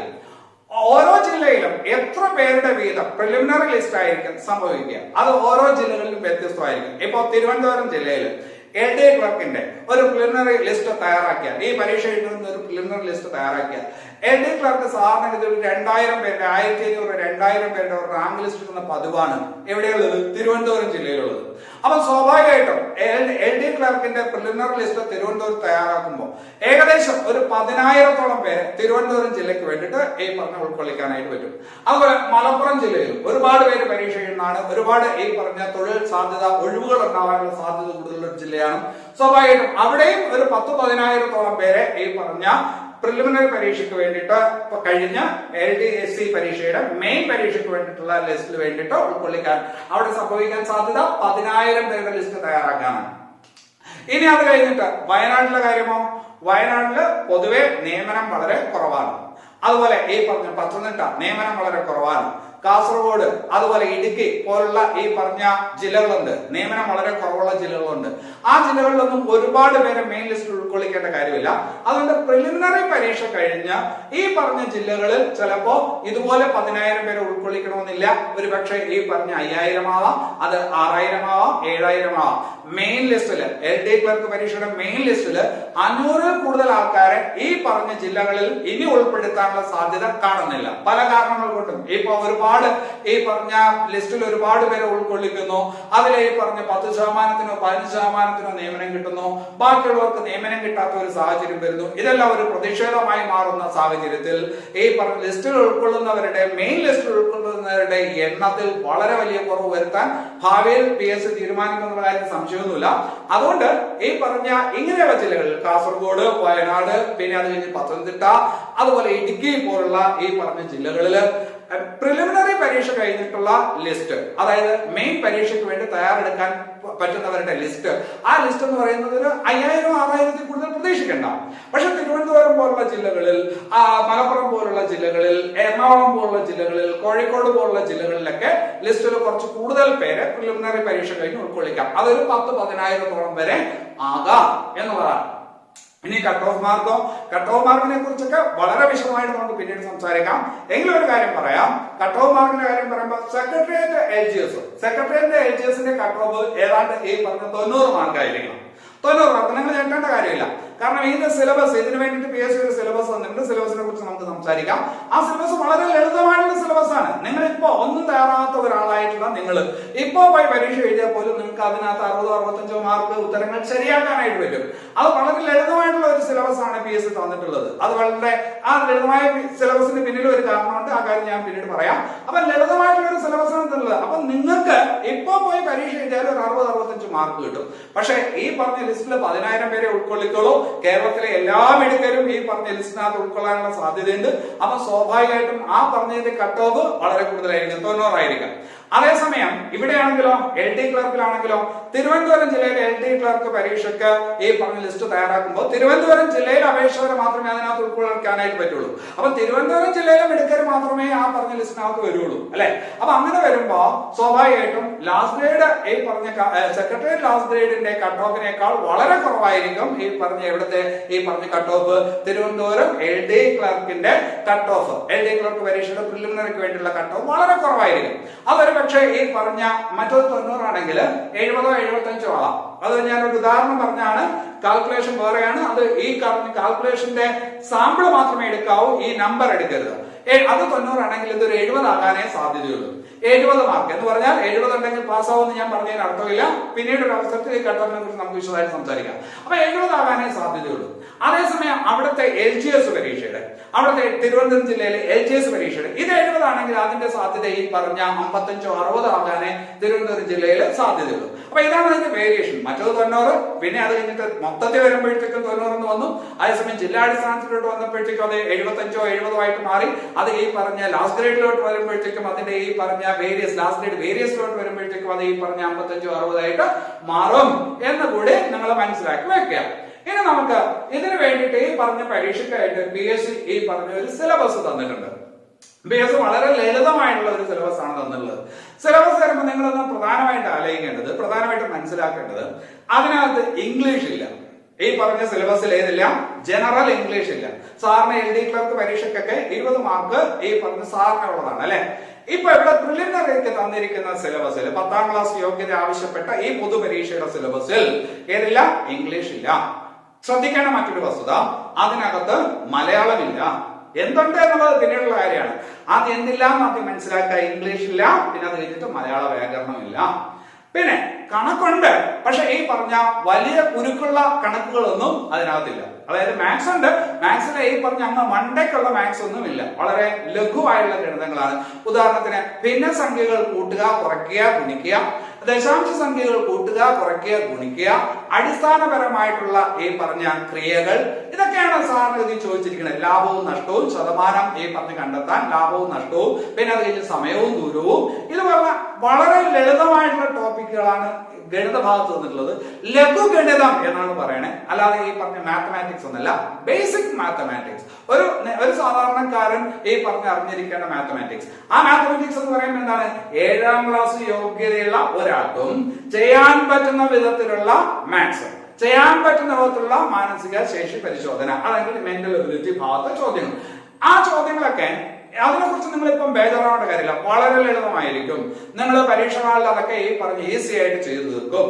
പക്ഷെ വേറെ ചില കുഴപ്പങ്ങളുണ്ട്, അത് നമുക്ക് മറ്റൊരു അവസരത്തിൽ സംസാരിക്കാം. അപ്പൊ ഇതാണ് അതിന്റെ സിലബസ്. അപ്പൊ സിലബസിനകത്ത് എന്തില്ല, സിലബസിനകത്ത് എന്തുണ്ട് എന്നുള്ളതിന് മുമ്പ് അതിനകത്ത് ജനറൽ ഇംഗ്ലീഷ് ഇല്ല, അതിനകത്ത് മലയാളമില്ല, വലിയ വലിയ കണക്കുകളില്ല, വലിയ വലിയ മാനസിക പരിശോധന ചോദ്യങ്ങളില്ല. വളരെ ലളിതമായിട്ടുള്ള ഒരു സിലബസ് തന്നു. എന്തുകൊണ്ട് ലളിതമായിട്ടുള്ള സിലബസ് തന്നു? ലാസ്റ്റ് ഗ്രേഡ് പരീക്ഷയ്ക്കും കൂടി ബാധകമാണ് ഈ പറഞ്ഞ പ്രിലിമിനറി പരീക്ഷ. അപ്പൊ LD ക്ലർക്ക് 10ാം ക്ലാസ് യോഗ്യത അടിസ്ഥാനമാക്കിയിട്ടുള്ള സിലബസ് അല്ല തന്നത്. 7ാം ക്ലാസ് പാസ്സായുള്ള ആർക്കും എഴുതാൻ പറ്റുന്ന വിധത്തിലുള്ള ഒരു സിലബസ് ആണ് ഇപ്പോ തന്നിരിക്കുന്നത്. സ്വാഭാവികമായിട്ടും അതുകൊണ്ട് തന്നെ ഈ പറഞ്ഞ ലളിതമായുള്ള ചോദ്യങ്ങളായിരിക്കില്ലേ കൂടുതൽ, വളരെ ലളിതമായുള്ള ചോദ്യങ്ങളായിരിക്കും കൂടുതൽ. അതിനകത്ത് വരുന്ന ഒരു കുഴപ്പം എന്താണ്? ലളിതമായ ചോദ്യങ്ങൾ കൂടുമ്പോ ഒരു തെറ്റ് വരുത്തിയാൽ പിന്നീട് ഈ പറഞ്ഞ ആ തെറ്റിനെ കോമ്പൻസേറ്റ് ചെയ്ത് വേറൊരു മാർക്ക് വാങ്ങിക്കാനുള്ള ഒരു അവസരം നമുക്ക് അധികം നഷ്ടപ്പെടും. അപ്പൊ ഈ പറഞ്ഞ തെറ്റില്ലാതെ പരീക്ഷ എഴുതുന്ന ആൾക്കാരാണ് എന്തറിയാമെന്നുള്ളതിനേക്കാളും അറിയാവുന്നത് തെറ്റിക്കാതെ പരീക്ഷ എഴുതുന്ന ആളായിരിക്കും ഈ പറഞ്ഞ പ്രിലിമിനറി പരീക്ഷയിൽ ഈസി ആയിട്ട് ഈ പറഞ്ഞ കടന്നു വരാനായിട്ട് പോകുന്നത്. നല്ല ജ്ഞാനമുള്ള ഒരാൾ ഒരു പക്ഷേ ഇതിനകത്ത് വരണമെന്നില്ല, ഭയങ്കരമായുള്ള വസ്തുതകൾ പഠിക്കുന്നയാളും വരണമെന്നില്ല. ഒരു പരീക്ഷയെ സംബന്ധിച്ചിടത്തോളം ഏറ്റവും അടിസ്ഥാനപരമായുള്ള കാര്യങ്ങൾ മനസ്സിലാക്കുക എന്നുള്ളതാണ്. എന്റെ മകള് 7ാം ക്ലാസ്സിൽ പഠിക്കുന്ന ആളാണ്. അപ്പൊ അവളുടെ ഈ പറഞ്ഞ പുസ്തകങ്ങളൊക്കെ ഞാൻ കാണുന്നതാണ്. ഞാൻ ഈ പറഞ്ഞ പല പരീക്ഷകൾക്കും വേണ്ടിയിട്ട് പഠിപ്പിക്കുന്ന അധ്യാപകനാണ്. അവളുടെ പുസ്തകത്തിലുള്ള പല കാര്യങ്ങളും എനിക്കറിയില്ല. വളരെ വസ്തുതാപരമായ കാര്യം ഞാൻ സത്യസന്ധമായി സമ്മതിക്കുകയാണ്. പക്ഷെ ഈ പറഞ്ഞ പുസ്തകങ്ങളെ കുറിച്ചുള്ള അറിവ് നമ്മൾ ഉണ്ടാക്കേണ്ടതിന്റെ ആവശ്യകതയാണ് ഞാൻ ഈ പറഞ്ഞ സിലബസ് കാണുമ്പോൾ നിങ്ങളുടെ മുമ്പിൽ ഓർമ്മിപ്പിക്കുന്നത്. വലിയ കാര്യങ്ങൾക്ക് വേണ്ടി ശ്രമിക്കരുത്, അടിസ്ഥാനപരമായിട്ടുള്ള ചെറിയ കാര്യങ്ങൾ തെറ്റാതെ പരീക്ഷ എഴുതാനുള്ള ഒരു ശ്രമം നിങ്ങളുടെ ഭാഗത്തുനിന്ന് വേണമെന്ന് ഈ പറഞ്ഞ ഞാൻ വളരെ വിനീതമായിട്ട് ഈ പറഞ്ഞ നിങ്ങൾ ഉപദേശിക്കുകയാണ്. ഇനി അത് കഴിഞ്ഞിട്ട് സിലബസിലോട്ട് വരുമ്പോൾ അപ്പൊ സിലബസ് എന്താണ്? സിലബസിനകത്ത് സിലബസിനെ നമ്മൾ പ്രധാനമായിട്ട് നമുക്ക് എങ്ങനെ തിരിക്കാം? സിലബസിൽ ഈ പറഞ്ഞ ഒന്ന് സോഷ്യൽ സ്റ്റഡീസ് ആണ്. സിലബസിൽ ഉള്ളത് എന്താണ്? ഒന്ന് സോഷ്യൽ സ്റ്റഡീസ്, സാമൂഹ്യ പാഠ. പിന്നെ അത് കഴിഞ്ഞിട്ട് രണ്ട് ജനറൽ സയൻസ്. ഒന്ന് സോഷ്യൽ സ്റ്റഡീസ്, രണ്ട് ജനറൽ സയൻസ്. നമ്മുടെ science physics, chemistry, biology, science. അപ്പൊ ഒന്ന് സോഷ്യൽ സ്റ്റഡീസ്, വേറൊന്ന് ജനറൽ സയൻസ്. പിന്നെ അത് കഴിഞ്ഞിട്ട് മൂന്നാമത് കറണ്ട് അഫയേഴ്സ്. ഇനി അത് കഴിഞ്ഞിട്ട് നാലാമത് ഈ പറഞ്ഞ ബേസിക് മാത്സ്, അതായത് ഈ പറഞ്ഞ ലഘുഗണിതം. അതാണ് ഈ പറഞ്ഞ നാലാമത്. അഞ്ചാമത് വരുന്നത് മെന്റൽ എബിലിറ്റി അഥവാ മാനസിക ശേഷി പരിശോധന. അപ്പൊ നമുക്ക് ഈ വിഷയത്തെ എങ്ങനെ തിരിക്കാം? ഇതൊന്ന് കൃത്യം ഇങ്ങനെ തന്നെ മനസ്സിലാക്കണം. PSC തന്നിരിക്കുന്ന സിലബസിൽ അങ്ങനെ തിരിച്ചിട്ടില്ല. പക്ഷെ നിങ്ങളൊന്ന് മനസ്സിലാക്കാൻ കാര്യങ്ങൾ പഠിക്കാൻ എളുപ്പമായിരിക്കും. ഒന്ന് സോഷ്യൽ സ്റ്റഡീസ് ആണ്, പിന്നെ അത് കഴിഞ്ഞ് ജനറൽ സയൻസ്, അത് കഴിഞ്ഞ് കറണ്ട് അഫയേഴ്സ്, പിന്നെ അത് കഴിഞ്ഞിട്ട് ലഘുഗണിതം, പിന്നെ അത് കഴിഞ്ഞിട്ട് മെന്റൽ എബിലിറ്റി. ഇങ്ങനെയാണ് തന്നിരിക്കുന്നത്. അതില് സോഷ്യൽ സയൻസ് എന്ന് പറയുന്ന ഭാഗത്ത് ഈ പറഞ്ഞ 5 ടോപ്പിക് നമ്മളോട് പഠിച്ചുകൊണ്ട് വരാൻ പറഞ്ഞു. സോഷ്യൽ സയൻസിന്റെ ഭാഗത്ത് 5 ടോപ്പിക് പഠിക്കാനാ പറയണേ. ആ 5 ടോപ്പിക് എന്ന് പറഞ്ഞാൽ ഒന്ന് ഇന്ത്യയുടെ ഭൂമിശാസ്ത്രവും ഇന്ത്യയുടെ അതിർത്തിയും. ഇന്ത്യയുടെ ഭൂമിശാസ്ത്രം, ഇന്ത്യയുടെ അതിർത്തി, അതായത് നമ്മുടെ അയൽ രാജ്യങ്ങളെ കുറിച്ച്, ഇന്ത്യയുടെ ഭൂമിശാസ്ത്രത്തെ കുറിച്ചും ഇന്ത്യയുടെ അതിർത്തികളെ കുറിച്ചും അറിയുക.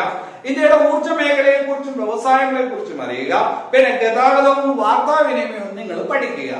അപ്പൊ സോഷ്യൽ സ്റ്റഡീസിൽ PSC നമ്മളോട് പറയണോ ഇന്ത്യയുടെ ഭൂമിശാസ്ത്രം പഠിച്ചുകൊണ്ട് വരണം പരീക്ഷയ്ക്ക്. അതുപോലെ ഈ പറഞ്ഞ ഇന്ത്യയുടെ അയൽ രാജ്യങ്ങളെ കുറിച്ചും അതിർത്തികളെ കുറിച്ചുമുള്ള അറിവുണ്ടാക്കി വരണം. അതുപോലെ ഊർജ്ജ മേഖലയും വ്യവസായത്തെ കുറിച്ചും പഠിച്ചിട്ട് വരണം. പിന്നെ ഗതാഗതം, വാർത്താവിനിമയ സംവിധാനങ്ങളെ കുറിച്ചും നിങ്ങൾ അറിവുണ്ടാക്കിയിട്ട് വേണം പരീക്ഷയ്ക്ക് വരാൻ എന്നാണ്. ഇതാണ് സോഷ്യൽ സ്റ്റഡീസിലെ ഒരു ടോപ്പിക്. രണ്ടാമത്തെ ടോപ്പിക് ആധുനിക ഇന്ത്യ ചരിത്രം. PSC അങ്ങനെ പറഞ്ഞില്ല, പകരം ഈ പറഞ്ഞ സ്വാതന്ത്ര്യ സമരവുമായി ബന്ധപ്പെട്ട സംഭവങ്ങൾ, വ്യക്തികൾ, ഈ പറഞ്ഞ പ്രസ്ഥാനങ്ങൾ, അവയെ കുറിച്ചുള്ള അറിവ് സമ്പാദിച്ചിട്ട് വരിക എന്ന് പറഞ്ഞാല് ആധുനിക ഇന്ത്യ ചരിത്രം പഠിച്ചിട്ട് വരിക എന്ന് പറഞ്ഞാൽ 1857 മഹത്തായ ഒന്നാം സ്വാതന്ത്ര്യ സമരം എന്ന് നമ്മൾ വിശേഷിപ്പിക്കപ്പെടുന്ന ആ വിപ്ലവം മുതൽ ഈ പറഞ്ഞ ഇന്ത്യക്ക് സ്വാതന്ത്ര്യം കിട്ടുന്നത് വരെയുള്ള ഈ പറഞ്ഞ ചരിത്രം വ്യക്തമായി മനസ്സിലാക്കി വരിക. തീർന്നോ? ഇല്ല. അതിന് പുറമെ സ്വാതന്ത്ര്യാനന്തര ഇന്ത്യ 1947 ആഗസ്റ്റ് 15 ശേഷം ഇന്ത്യ നേരിട്ട വെല്ലുവിളികൾ, ആ വെല്ലുവിളികൾ കൂടി മനസ്സിലാക്കണം. സ്വാതന്ത്ര്യാനന്തര നേരിട്ട വെല്ലുവിളി ഈ പറഞ്ഞ ഏതാണ് ജനസംഖ്യാ വർധനവ്, ദാരിദ്ര്യം, പിന്നെ അത് കഴിഞ്ഞിട്ട് വ്യാവസായികമായിട്ടുള്ള ഈ പറഞ്ഞ ഉണർവില്ലായ്മ, അതിനു വേണ്ടിയിട്ടുള്ള പദ്ധതികൾ പിന്നീട് ആവിഷ്കരിക്കപ്പെട്ടു. പഞ്ചവത്സര പദ്ധതികൾ, പല പദ്ധതികൾ അല്ലെ. പിന്നെ വിദ്യാഭ്യാസ രംഗത്ത് നമ്മൾ വളരെ മോശമായിരുന്നു. അപ്പൊ വിദ്യാഭ്യാസ പരിഷ്കരണങ്ങൾ ഇതെല്ലാം ഈ പറഞ്ഞ അതിനകത്തുള്ളതാണ്. ഇതിന്റെ ഇടയിലാണ് പോർട്ടുഗീസുകാരെ ഈ പറഞ്ഞ ഓട്ടിച്ചു വിട്ടത്, ഫ്രഞ്ചുകാര് പോയത്. ഇതെല്ലാം ഈ പറഞ്ഞ സ്വാതന്ത്ര്യാനന്തര ഇന്ത്യയുമായി ബന്ധപ്പെട്ട കാര്യങ്ങൾ. അത് പഠിച്ചിട്ട് വരണം. അപ്പൊ അതാണ് ടോപ്പിക് 2 പറഞ്ഞത്. പിന്നെ ടോപ്പിക് 3 ഈ പറഞ്ഞ ഭരണഘടനയുമായി ബന്ധപ്പെട്ട കാര്യങ്ങളാണ്. ഭരണഘടനയിൽ കൂടുതൽ കാര്യങ്ങൾ പറഞ്ഞിട്ടില്ല. മൗലിക കടമകളും മൗലിക അവകാശങ്ങളും നിങ്ങൾ പഠിച്ചിട്ട് വരിക. ഭരണഘടനയിലെ മൗലിക കടമകളും അവകാശങ്ങളും പഠിച്ചിട്ട് വരിക. അതോടൊപ്പം ഇന്ത്യയുടെ ദേശീയ ഗീതം, ഇന്ത്യയുടെ ദേശീയ ഗാനം, ഇന്ത്യയുടെ ദേശീയ ചിഹ്നങ്ങൾ എന്നിവയെ കുറിച്ച് അറിവുണ്ടാക്കുക. ഇന്ത്യയുടെ ദേശീയ ഗാനത്തെ കുറിച്ച്, ദേശീയ ഗീതത്തെ കുറിച്ച്, ദേശീയ ചിഹ്നത്തെ കുറിച്ച് അറിവുണ്ടാക്കുക. പിന്നെ അത് കഴിഞ്ഞ് മനുഷ്യാവകാശ കമ്മീഷനെ കുറിച്ചും വിവരാവകാശ കമ്മീഷനെ കുറിച്ചും അറിവുണ്ടാക്കുക. നമുക്ക് വളരെ ലളിതമാണ്. ദേശീയ മനുഷ്യാവകാശ കമ്മീഷൻ, വിവരാവകാശ നിയമം, വിവരാവകാശ കമ്മീഷൻ, പിന്നെ ദേശീയ ഗാനം, ദേശീയ ഗീതം, ദേശീയ ചിഹ്നങ്ങൾ, പിന്നെ മൗലിക അവകാശം, മൗലിക കടമ. ഭരണഘടന എന്നൊന്നും പറഞ്ഞില്ല. അപ്പൊ അത്രയും കാര്യങ്ങൾ പഠിച്ചുകൊണ്ട് വരാനേ പറഞ്ഞുള്ളൂ. അതാണ് ടോപ്പിക് 3. ഇനി അത് കഴിഞ്ഞിട്ട് 4-ാമത്തത് കേരളം അടിസ്ഥാന വസ്തുതകൾ. അത് കുറെ കവർ ചെയ്യാനുണ്ട്. കേരളം അടിസ്ഥാന വസ്തുതകൾ എന്ന് പറയുമ്പോൾ ഒരു സ്ഥലമല്ല. ഇന്ത്യ അടിസ്ഥാന വസ്തുതകളൊന്നും ഇവിടെ പറഞ്ഞില്ല. പകരം കേരളം അടിസ്ഥാന വസ്തുതകൾ എന്ന് പറഞ്ഞു. അപ്പൊ കേരളത്തെ കുറിച്ചുള്ള ഒരു ഏകദേശ ധാരണ നമ്മൾ ഉണ്ടാക്കേണ്ടതാണ്. മറ്റു പരീക്ഷകൾക്ക് പഠിക്കുന്നത് പോലെ തന്നെ ആ കാര്യം മുമ്പോട്ട് കൊണ്ടുപോവുക. കേരള ഭൂമിശാസ്ത്രം, കേരള അടിസ്ഥാന വസ്തുതകൾ, കേരള ഭൂമിശാസ്ത്രം. അതാണ് ടോപ്പിക് 4 ടോപ്പിക്. അപ്പൊ ഈ പറഞ്ഞ കാര്യങ്ങളെല്ലാം ഞാൻ ഡിസ്ക്രിപ്ഷൻ ബോക്സിൽ ഈ പറഞ്ഞ വ്യക്തമായിട്ട് എന്റേതായ രീതിയിലുള്ള സിലബസിൽ എഴുതിയിടാം. PSCയുടെ സിലബസ് തന്നെ ഞാൻ ഇന്റർപ്രിറ്റ് ചെയ്ത വിധത്തിൽ ഈ പറഞ്ഞ അതിനകത്ത് എഴുതിയിടാം. ഇനി അത് കഴിഞ്ഞിട്ട് അപ്പം കേരളത്തെ കുറിച്ച് എന്തറിയണം? കേരളത്തിന്റെ കുറിച്ചുള്ള അടിസ്ഥാന വസ്തുതകൾ അറിയണം. കേരള ഭൂമിശാസ്ത്രം അറിയണം. അല്ല നദികൾ, കായലുകൾ അങ്ങനെ മാത്രം നിൽക്കണ്ട. കേരള ഭൂമിശാസ്ത്രത്തെ കുറിച്ച് അറിയുക, കേരളത്തിന്റെ കാലാവസ്ഥയെ കുറിച്ച് അറിയുക, കേരളത്തിന്റെ മണ്ഡലങ്ങളെ കുറിച്ച് അറിയുക, കേരളത്തിന്റെ ഈ പറഞ്ഞ കൃഷി രീതികളെ കുറിച്ച് അറിയുക. ആ പറഞ്ഞ കാര്യങ്ങളെല്ലാം അറിഞ്ഞിട്ട് വരണം എന്നാണ് 4-മതായിട്ട് PSC നമ്മളോട് പറയുന്നത്. അപ്പൊ സോഷ്യൽ സ്റ്റഡീസിൽ ഈ പറയുന്ന കാര്യങ്ങളാണ് ഇപ്പൊ പറഞ്ഞുകൊണ്ടിരിക്കണേ. അത് കഴിഞ്ഞിട്ട് 5-ാമത്തെ കാര്യമായിട്ട് പറയുന്നത് പരീക്ഷകളുടെ ട്രെൻഡിങ് ആയിട്ടുള്ള ഒരു സാധനമാണ്. ഏതാണ്?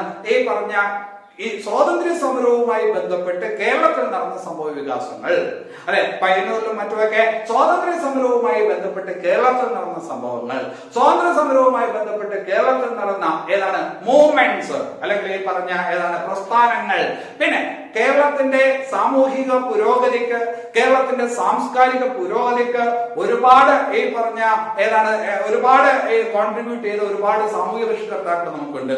അതിൽ ശ്രീനാരായണ ഗുരുവുണ്ട്, അയ്യങ്കാളിയുണ്ട്, പിന്നെ അത് കഴിഞ്ഞിട്ട് ചട്ടമ്പി സ്വാമികളുണ്ട്, പിന്നെ സഹോദരൻ അയ്യപ്പനുണ്ട്, VT ഭട്ടതിരിപ്പാടുണ്ട്, പിന്നെ അത് കഴിഞ്ഞിട്ട് കുമാരഗുരുവുണ്ട്, മന്നത്ത് പത്മനാഭനുണ്ട്. ഇങ്ങനെയുള്ള ഒരു 8 വ്യക്തിത്വങ്ങളെ കുറിച്ച് പഠിക്കാനാണ് ഈ പറഞ്ഞ സിലബസിൽ പൊതുവായിട്ട് പറഞ്ഞിട്ടുള്ളത്.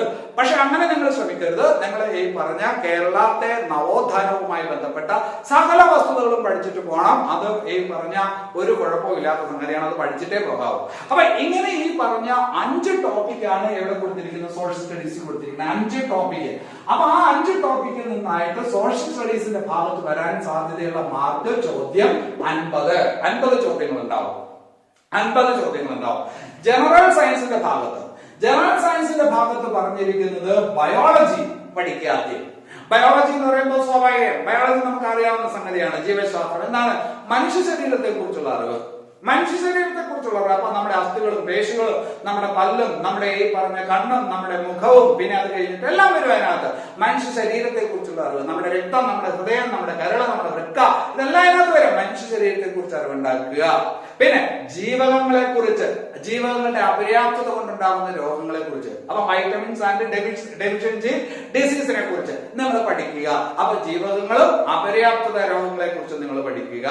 പിന്നെ അത് കഴിഞ്ഞിട്ട് രോഗങ്ങളെ കുറിച്ചും രോഗകാരികളെ കുറിച്ചും നിങ്ങൾ പഠിച്ചിട്ടേ വരാവൂ. പരിസ്ഥിതിയെ കുറിച്ചും പരിസ്ഥിതി ശാസ്ത്രത്തെ കുറിച്ചുമുള്ള അറിവുണ്ടാക്കിയിട്ടേ വരാവൂ. പരിസ്ഥിതിയെ കുറിച്ച് പഠിക്കണം, പരിസ്ഥിതി ശാസ്ത്രത്തെ കുറിച്ച് പഠിക്കണം. കേരളത്തിലെ കാർഷിക മേഖലയെ കുറിച്ച് പഠിച്ചിട്ട് വരണം. കേരളത്തിലെ കാർഷിക മേഖലയെ കുറിച്ച്, കാർഷിക വിളകളെ കുറിച്ച്, ഈ പറഞ്ഞ സന്ദർഭങ്ങളൊക്കെ ഒരുപാടുണ്ട്. അതിനെ കുറിച്ചൊക്കെ നിങ്ങൾ എന്ത് ചെയ്യണം? പഠിച്ചിട്ട് വരണം. പിന്നെ ശ്രദ്ധിക്കേണ്ട ഒരു വസ്തുത, ഈ പറഞ്ഞ ഇതിൽ അല്പം ഒരു പുതുമയായിട്ട് തോന്നിയ ഒരു കാര്യം ഇതാണ്: കേരളത്തിന്റെ ആരോഗ്യ രംഗത്തെ കുറിച്ചുള്ള അറിവ്, ആരോഗ്യ രംഗത്ത് നടപ്പാക്കുന്ന പുതിയ പദ്ധതികളെ കുറിച്ചുള്ള അറിവ്, അത് നിങ്ങൾ ഉണ്ടാക്കിയിട്ട് വരണം. ഇതാണ് ഈ പറഞ്ഞ ജീവശാസ്ത്രത്തിന്റെ ഭാഗത്ത് പറയുന്നത്. ആ ജീവശാസ്ത്രത്തിന്റെ ഭാഗത്തായിട്ട് ജനറൽ സയൻസില് ബയോളജിയുടെ ഭാഗത്ത് നിന്ന് ചോദിക്കാൻ സാധ്യതയുള്ള ചോദ്യങ്ങൾ എത്ര? 10 ചോദ്യങ്ങൾ ചോദിക്കും, 10 മാർക്ക്. ബയോളജിയുടെ ഭാഗത്ത് നിന്ന് ചോദിക്കാൻ സാധ്യതയുള്ള ചോദ്യങ്ങൾ എത്ര? 10 ചോദ്യങ്ങൾ ചോദിക്കും, 10 മാർക്ക്. സോഷ്യൽ സ്റ്റഡീസിന്റെ ഭാഗത്ത് നിന്ന് 50, ബയോളജിയുടെ ഭാഗത്ത് നിന്ന് 10 ചോദ്യങ്ങൾ. ഇനി എന്താണുള്ളത്? ഇനി ഫിസിക്സും കെമിസ്ട്രിയും, അതാണ് ഈ പറഞ്ഞ എന്താണ് ഫിസിക്കൽ സയൻസ് എന്ന് പറഞ്ഞു കൊടുത്തേക്കുന്നത്. ഇത് നാച്ചുറൽ സയൻസ്, ഇത് ഫിസിക്കൽ സയൻസ് എന്ന് പറഞ്ഞു കൊടുത്തേക്കുന്നത്. ഫിസിക്കൽ സയൻസ് എന്ന് പറഞ്ഞാൽ ഫിസിക്സും കെമിസ്ട്രിയും ചേരുന്നത്. അതിലെ ഈ പറഞ്ഞ കാര്യം എന്താണ്? ഫിസിക്കൽ സയൻസിന്റെ കാര്യത്തിൽ ഈ പറഞ്ഞ കാര്യം എന്താണ്? ഫിസിക്കൽ സയൻസിൽ പറഞ്ഞിരിക്കുന്നത് ഒന്ന്, കെമിസ്ട്രിയുടെ കാര്യത്തിൽ പറഞ്ഞിരിക്കുന്ന കാര്യം ആദ്യം പറയും. കെമിസ്ട്രിയിൽ എന്തൊക്കെ പഠിക്കണം അല്ലെ? ഇത് നിങ്ങൾ ഒരുപാട് വിമുഖത കാണിക്കുന്ന വിഷയങ്ങളാണ്. ഫിസിക്സും കെമിസ്ട്രി ഒക്കെ പഠിക്കുന്നതിന് ഒരുപാട് വിമുഖതയാണ്. പക്ഷേ ഈ പറഞ്ഞ പരീക്ഷയ്ക്ക് ഇത് വളരെ പ്രധാനപ്പെട്ടതാണ്. മാർക്കിന്റെ എണ്ണം കൂടുതലാണ്. ഒരു LD ക്ലർക്ക് പരീക്ഷയ്ക്ക് സാധാരണഗതിയിൽ ചിലപ്പോ ഈ പറഞ്ഞ 1-2 സയൻസ് ചോദ്യങ്ങളാണ് ഉണ്ടാവുക. പക്ഷെ ഈ പരീക്ഷയുടെ പ്രിലിംസിൽ പറഞ്ഞിരിക്കുന്ന ബയോളജിയുടെ ഭാഗത്ത് തന്നെ 10 ചോദ്യങ്ങൾ ഉണ്ടാവും. ഫിസിക്സിന്റെ ഭാഗത്തും കെമിസ്ട്രിയുടെ ഭാഗത്തുനിന്നും അതുപോലെ 10 ചോദ്യങ്ങൾ ഉണ്ടാവും. അതുപോലെ തന്നെ ഫിസിക്സിന്റെ ഭാഗത്തുനിന്ന് കെമിസ്ട്രിയുടെ ഭാഗത്തുനിന്ന് 10 ചോദ്യങ്ങൾ ഉണ്ടാവും. കെമിസ്ട്രിയുടെ ഭാഗത്ത് പറയണോ, ആറ്റത്തിനെയും കുറിച്ചും ആറ്റത്തിന്റെ ഘടനയെ കുറിച്ചും പഠിക്കുക. ആറ്റത്തിനെ കുറിച്ചും ആറ്റത്തിന്റെ ഘടനയെ കുറിച്ച് പഠിക്കുക. അയിരുകളെ കുറിച്ചും ധാതുക്കളെ കുറിച്ചും പഠിക്കുക. മൂലകങ്ങളെ കുറിച്ചും വർഗീകരണവും പഠിക്കാതെ ഇങ്ങോട്ട് വരരുത്. പിന്നെ ഹൈഡ്രജനും ഓക്സിജനും വളരെ രസകരമായി തോന്നിയ ഒരു ഈ പറഞ്ഞ ടോപ്പിക്കാണ് പഠിക്കാൻ തന്നേക്കുന്നത്. ഹൈഡ്രജനും ഓക്സിജനും നിങ്ങൾ ഇതൊക്കെ നോക്കിയാറുണ്ടല്ലോ. SCERTയുടെ പുസ്തകങ്ങൾ എടുത്ത് വെച്ച് നോക്കണം. SCERTയുടെ പുസ്തകങ്ങൾ 7 മുതൽ 10ാം ക്ലാസ് വരെയുള്ള പുസ്തകങ്ങളുടെ ഈ പറഞ്ഞ രസതന്ത്ര ഭാഗം എടുത്ത് വെച്ച് നോക്കിയാൽ ആ പറഞ്ഞ ഓരോ അധ്യായത്തിനും കൊടുത്തിരിക്കുന്ന പേര് ഇങ്ങനെയാണ്: ഹൈഡ്രജനും ഓക്സിജനും. പിള്ളേർക്ക് പഠിക്കാൻ ഒരു പാഠമുണ്ട്. അതേ ടോപ്പിക് ഇവിടെ എടുത്തു വെച്ച് കൊടുത്തു. എന്തും മനസ്സിലായി? ഈ പറഞ്ഞ ടെക്സ്റ്റ് ബുക്കിനെ നോക്കി പഠിച്ചിട്ട് പോണം. നിങ്ങൾ എത്ര ഈ പറഞ്ഞ അറിവുള്ള ആളാണെങ്കിലും ഈ പറഞ്ഞ കൊച്ചു പിള്ളേരുടെ പുസ്തകത്തിൽ കൊടുത്തിരിക്കുന്ന കുഞ്ഞു കുഞ്ഞു അറിവുകൾ ഈ പറഞ്ഞ വളരെ പ്രധാനപ്പെട്ടതാണ്. നിങ്ങൾ പഠിച്ചു തന്നെ പോണം. പിന്നെ അത് കഴിഞ്ഞിട്ട് രസതന്ത്രം ദൈനംദിന ജീവിതത്തിൽ. അപ്പൊ ഇങ്ങനെ ഈ പറഞ്ഞ 5 ടോപ്പിക്കാണ് രസതന്ത്രത്തിന്റെ ഭാഗത്ത് കൊടുത്തിരിക്കുന്നത്. അതുപോലെ ഫിസിക്സിന്റെ ഭാഗത്ത് കൊടുത്തിരിക്കുന്നത് ഈ പറഞ്ഞ പ്രവൃത്തിയും ഊർജവും, ദ്രവ്യവും പിണ്ഡവും, പിന്നെ അത് കഴിഞ്ഞിട്ട് ഊർജവും അതിന്റെ പരിവർത്തനവും, ശബ്ദവും പ്രകാശവും, താപവും ഊർജവും. അതിനു പുറമെ ഒരു കാര്യം കൂടി ശ്രദ്ധയിൽപ്പെടുത്താനുണ്ട്: സൗരയൂഥവും അതിന്റെ സവിശേഷതകളും. അതായത് ആസ്ട്രോണമിയാണ്. ആസ്ട്രോണമി ഫിസിക്സിന്റെ ഭാഗമായിട്ട് ഉൾക്കൊള്ളിച്ചിരിക്കുന്നു, അല്ലെങ്കിൽ ആസ്ട്രോണമി ഫിസിക്സിന്റെ ഭാഗമാണ്. ഫിസിക്സിന്റെ ഭാഗമായിട്ട് ആസ്ട്രോണമി ഉൾക്കൊള്ളിച്ചിരിക്കുന്നു. അപ്പോൾ നമ്മൾ സൗരയൂഥത്തെ കുറിച്ച് പഠിക്കണം, നമ്മുടെ സൂര്യനെ കുറിച്ച് പഠിക്കണം, ചന്ദ്രനെ കുറിച്ച് പഠിക്കണം, പിന്നെ അത് കഴിഞ്ഞിട്ട് ആകാശത്തിലെ നക്ഷത്രങ്ങളെ കുറിച്ച് പഠിക്കണം, ഗാലക്സി, പിന്നെ അത് ധൂമകേതുക്കൾ, എല്ലാവരും നമ്മുടെ ഈ പറഞ്ഞ ഗ്രഹങ്ങൾ, ഉപഗ്രഹങ്ങൾ, അതിനെ കുറിച്ചെല്ലാം ഉള്ള അറിവുണ്ടാക്കണം. അങ്ങനെ ഈ പറഞ്ഞ ഫിസിക്സും കെമിസ്ട്രിയും ചേർന്ന ഈ പറഞ്ഞ ഭാഗം, ആ ഭാഗത്ത് എത്ര ചോദ്യങ്ങൾ? 10 ചോദ്യങ്ങൾ. അപ്പൊ മൊത്തം എത്ര ചോദ്യം? 50 ചോദ്യം സോഷ്യൽ സ്റ്റഡീസില്, 20 ചോദ്യം ഈ നാച്ചുറൽ സയൻസ്, ഫിസിക്കൽ സയൻസ് ചേർന്ന് 70 ചോദ്യമായി. ഇനി അത് കഴിഞ്ഞിട്ട് കറണ്ട് അഫയേഴ്സിന്റെ ഭാഗത്ത് 10 ചോദ്യങ്ങൾ ഉണ്ടാവും. കറണ്ട് അഫയേഴ്സിന്റെ ഭാഗത്ത് ചോദ്യങ്ങൾ എത്ര? 10 ചോദ്യങ്ങൾ ഉണ്ടാവും. എങ്ങനെയാണ് പറഞ്ഞിരിക്കണേ? ഇന്ത്യയിലെയും കേരളത്തിലെയും പ്രധാനപ്പെട്ട സംഭവ വികാസങ്ങളെ കുറിച്ച് പഠിച്ചുകൊണ്ടുവരിക. എന്തൊക്കെ സംഭവ വികാസങ്ങൾ? ശാസ്ത്ര മേഖലയിലെ വളർച്ച, സാങ്കേതിക മേഖലയിലെ വളർച്ച, അല്ലെങ്കിൽ ഈ പറഞ്ഞ സംഭവങ്ങൾ. അതുപോലെ സാമൂഹിക രംഗത്ത് സംഭവിക്കുന്ന സംഭവങ്ങൾ, സാമ്പത്തികമായിട്ടുള്ള സംഭവങ്ങൾ, സാഹിത്യ മേഖലയിൽ സംഭവിക്കുന്ന മാറ്റങ്ങൾ, അല്ലെങ്കിൽ അതുമായി ബന്ധപ്പെട്ട കാര്യങ്ങൾ. ഇങ്ങനെ കലാരംഗത്ത്, രാഷ്ട്രീയ രംഗത്ത്, സാമ്പത്തിക രംഗത്ത്, സാമൂഹിക രംഗത്ത് ഈ പറഞ്ഞ സംഭവ വികാസങ്ങളെ കുറിച്ചുള്ള ചോദ്യങ്ങൾ ഞങ്ങൾ ചോദിക്കും. അത് ഏത് രീതിയിൽ? ഈ പറഞ്ഞ ഇന്ത്യയും കേരളവും അടിസ്ഥാനമാക്കി ചോദിക്കും എന്ന് പറയുമ്പോ അങ്ങനെ നിഷ്കളങ്കരാവണ്ട. ഈ പറഞ്ഞ ലോകകാര്യങ്ങൾ അവർ ചോദിക്കും അല്ലെ? ഇപ്പൊ ഈ പറഞ്ഞ അതിനകത്ത് സാഹിത്യത്തിന് നോബൽ സമ്മാനം കിട്ടിയത് ആർക്കെന്നുള്ള ഒരു ചോദ്യം ചോദിച്ചു കഴിഞ്ഞാല് ഈ പറഞ്ഞ അങ്ങനെ എന്താ ചോദിച്ചത്, ഇങ്ങനെയല്ലേ പറഞ്ഞെന്ന് പറയുന്നതിൽ അർത്ഥമില്ല. അപ്പൊ അതുകൊണ്ട് ആ കാര്യങ്ങളൊക്കെ വേണം. കറണ്ട് അഫയേഴ്സ് ഒരു കാര്യം കൂടി ഇതിനകത്ത് പറയാം. പലരും ചോദിക്കാറുണ്ട്, സാർ കറണ്ട് അഫയേഴ്സ് ഏതുവരെയുള്ളത് പഠിക്കണം? ഈ സിലബസ് എന്നാ പുറത്തുവിട്ടെ? ഈ സിലബസ് എന്നാ പുറത്തുവിട്ടെ, ഈ തീരുമാനം എന്നാ ഉണ്ടായത്? തീരുമാനം ഉണ്ടായത് ഈ പറഞ്ഞ ആഗസ്റ്റിലാണ് അല്ലെ. ഒരു ആഗസ്റ്റ് 10 ഒക്കെ ആകുമ്പോഴത്തേക്ക് തീരുമാനം എടുക്കുകയാണ്. നമ്മൾ അറിഞ്ഞപ്പോൾ ചിലപ്പോൾ ആഗസ്റ്റ് 20 കാണും അല്ലെ. അപ്പൊ ഈ പറഞ്ഞ ആഗസ്റ്റ്, അതിനുശേഷമാണ് പൊതുപരീക്ഷ എന്നുള്ള ആശയം ഉണ്ടായത്. അതിനുശേഷമാണ് ക്വസ്റ്റ്യൻ പേപ്പർ ഉണ്ടാക്കാൻ പോണേ അല്ലെ. അപ്പൊ ആ 10 തീരുമാനം എടുത്തിട്ടുണ്ടാവും. അതിനുശേഷം ഈ പറഞ്ഞ ക്വസ്റ്റ്യൻ പാനലിന് ആ കാര്യം കൈമാറിയിട്ടുണ്ടാവും. ഈ പറഞ്ഞ ഓണം കഴിഞ്ഞ ഉടനെ ഈ പറഞ്ഞ ക്വസ്റ്റ്യൻ പേപ്പർ ആക്കി കൊണ്ടുവരാൻ പറഞ്ഞിട്ടുണ്ടാവും. ഡിസംബറിൽ പരീക്ഷ എടുത്തിട്ടേ. അപ്പൊ ഈ പറഞ്ഞ ആഗസ്റ്റ്, സെപ്റ്റംബർ, ഒക്ടോബറിനകത്ത് ക്വസ്റ്റ്യൻ പേപ്പർ, ഒക്ടോബർ നവംബറിനകത്ത് ക്വസ്റ്റ്യൻ പേപ്പർ പൂർത്തിയാക്കണം, അച്ചടിച്ച് പൂർത്തിയാക്കണം, ഇത്രയും പേർക്കുള്ളത്. അപ്പൊ അതൊക്കെ ഈ പറഞ്ഞ എന്താണ്, അപ്പൊ ഈ പറഞ്ഞ ഒരു ആഗസ്റ്റ് മാസം വരെ പൂർണ്ണമായ രീതിയിൽ, ഓഗസ്റ്റ് വരെയെങ്കിലും ഉള്ള വസ്തുതകൾ നിങ്ങൾ കറണ്ട് അഫയേഴ്സിന്റെ ഭാഗമായിട്ട് പഠനത്തിൽ ഉൾപ്പെടുത്തേണ്ടതാണ് എന്നുകൂടി ഈ അവസരത്തിൽ ഓർമ്മിപ്പിക്കുകയാണ്. കൂടുതൽ അപ്ഡേറ്റ്സ് ഒക്കെ നമുക്ക് പിന്നീട് ഉണ്ടാക്കാം അല്ലെ. പിന്നീട് ഞാൻ നിങ്ങൾക്ക് പറഞ്ഞു തരാം. അപ്പൊ ഈ പറഞ്ഞ മൊത്തം ഇപ്പൊ എത്ര മാർക്കായി? 80 മാർക്കായി. ലഘുഗണിതം, അതായത് ബേസിക് മാത്സ്, ലഘുഗണിതം 10 മാർക്ക്, മാനസിക ശേഷി പരിശോധന 10 മാർക്ക്. അപ്പൊ ടോട്ടൽ മാർക്ക് എത്ര? 100. അപ്പൊ വെറുതെ ഈ പറഞ്ഞ ഒരു OMR പരീക്ഷയല്ല. ഈ സോഷ്യൽ സ്റ്റഡീസിന്റെ ഭാഗത്ത് 50 മാർക്ക്, സയൻസിന്റെ ഭാഗത്ത് 20 മാർക്ക്. അപ്പൊ സയൻസിന്റെ പ്രാധാന്യത്തോടു കൂടി, കാരണം നിങ്ങൾക്ക് അതിനകത്ത് പ്രാധാന്യക്കുറവ് നിങ്ങൾ കൊടുക്കാറുണ്ട്. പിന്നെ കറണ്ട് അഫയേഴ്സിന്റെ ഭാഗത്ത് 10 മാർക്ക്, മാത്സ് ഈ പറഞ്ഞ മെന്റലിറ്റി ഭാഗത്ത് 10 വീതം എത്ര? അങ്ങനെ 20 മാർക്ക്. ടോട്ടൽ എത്ര? 100 മാർക്ക്. ഇതാണ് പരീക്ഷയുടെ ഈ പറഞ്ഞ ഒരു സ്ട്രക്ചർ. എന്നിട്ട് ഒരു കാര്യം നിങ്ങൾ ശ്രദ്ധിച്ചോ, ഇതിൽ ഇംഗ്ലീഷ് ഇല്ല, മലയാളം ഇല്ല അല്ലെ. സാധാരണഗതിയിൽ നിങ്ങളെ പോലുള്ളവർക്ക് ഈ പറഞ്ഞ നിങ്ങൾ പഠിക്കുന്നത് അല്ലെങ്കിൽ പേടിക്കുന്നത്, കൂടുതലും പേടിക്കുന്നത് ഏതിനെയാണ്? ഈ പറഞ്ഞ വിഷയങ്ങളെയാണ്. അങ്ങനെ വിഷയങ്ങളെ പേടിക്കുന്നു. പക്ഷെ ഇതിനകത്ത് ഏതില്ല? അതില്ല. നിങ്ങൾ കൂടുതലും ഈ പറഞ്ഞ PSC പരീക്ഷയ്ക്ക് എഴുതാൻ നടക്കുന്ന ഒരു ഭൂരിഭാഗം ആൾക്കാരും GK-യിലാണ് കൂടുതൽ കോൺസെൻട്രേറ്റ് ചെയ്യുന്നത്. കണക്ക് പഠിക്കുന്നതായിട്ടോ ഈ പറഞ്ഞ ഇംഗ്ലീഷ് പഠിക്കുന്നതായിട്ടോ മലയാളം പഠിക്കുന്നതായിട്ടോ ഒന്നും പൊതുവേ കാണാറില്ല. അതൊരു ഈ പറഞ്ഞ അവിടെ ഒരു എങ്ങനെയെങ്കിലും സംഘടിപ്പിച്ച ഒരു പരീക്ഷ എഴുത്താണ്. അതുകൊണ്ട് തന്നെ ആ ഭാഗത്ത് മാർക്കുകൾ നിങ്ങൾക്ക് നഷ്ടപ്പെടാറുണ്ട്. പക്ഷെ ഇവിടെ നിങ്ങൾ ആഗ്രഹിക്കുന്ന രീതിയിൽ പൊതുവിജ്ഞാനത്തിനും കറണ്ട് അഫയേഴ്സിനും സയൻസിനും പ്രാധാന്യം കൊടുത്ത് നടക്കുന്ന പരീക്ഷ. നിങ്ങളെ ഭയപ്പെടുത്തുന്ന വിധത്തിൽ മാത്സ് ഇല്ല, നിങ്ങളെ ഈ പറഞ്ഞ പേടിപ്പിക്കാൻ ഈ പറഞ്ഞ ഇവിടെ ഇംഗ്ലീഷോ മലയാളമോ ഇല്ല. അപ്പൊ അതുകൊണ്ട് വളരെ ഭംഗിയായിട്ട് പരീക്ഷ എഴുതാം. നീ പരീക്ഷ നിങ്ങൾ എഴുതുന്നതിന്റെ അന്ന് പരീക്ഷാ ഹാളിൽ നിന്ന് ഒരു മന്ദസ്മിതത്തോടു കൂടിയായിരിക്കും നിങ്ങൾ ഇറങ്ങി വരുന്നത്. അങ്ങനെയുള്ള വളരെ ലളിതമായിട്ടുള്ള ഒരു സിലബസ് ആണ്. എങ്കിലും ഒരു കാര്യം ഞാനിവിടെ ഈ പറഞ്ഞ ഒന്ന് പോയിന്റ് ഔട്ട് ചെയ്യാണ്. വളരെ നിഷ്കളങ്കമായി ഈ സിലബസിനെ നിങ്ങൾ സമീപിക്കരുത്.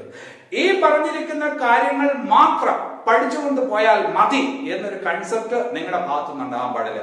അതെന്തുകൊണ്ടാണ് പറയുന്നതെന്ന് ചോദിച്ചാല്, കഴിഞ്ഞ തവണ ക്ലർക്ക് പരീക്ഷയ്ക്ക് PSC ഇതുപോലെ ഒരു സിലബസ് കൊടുത്തിരുന്നു.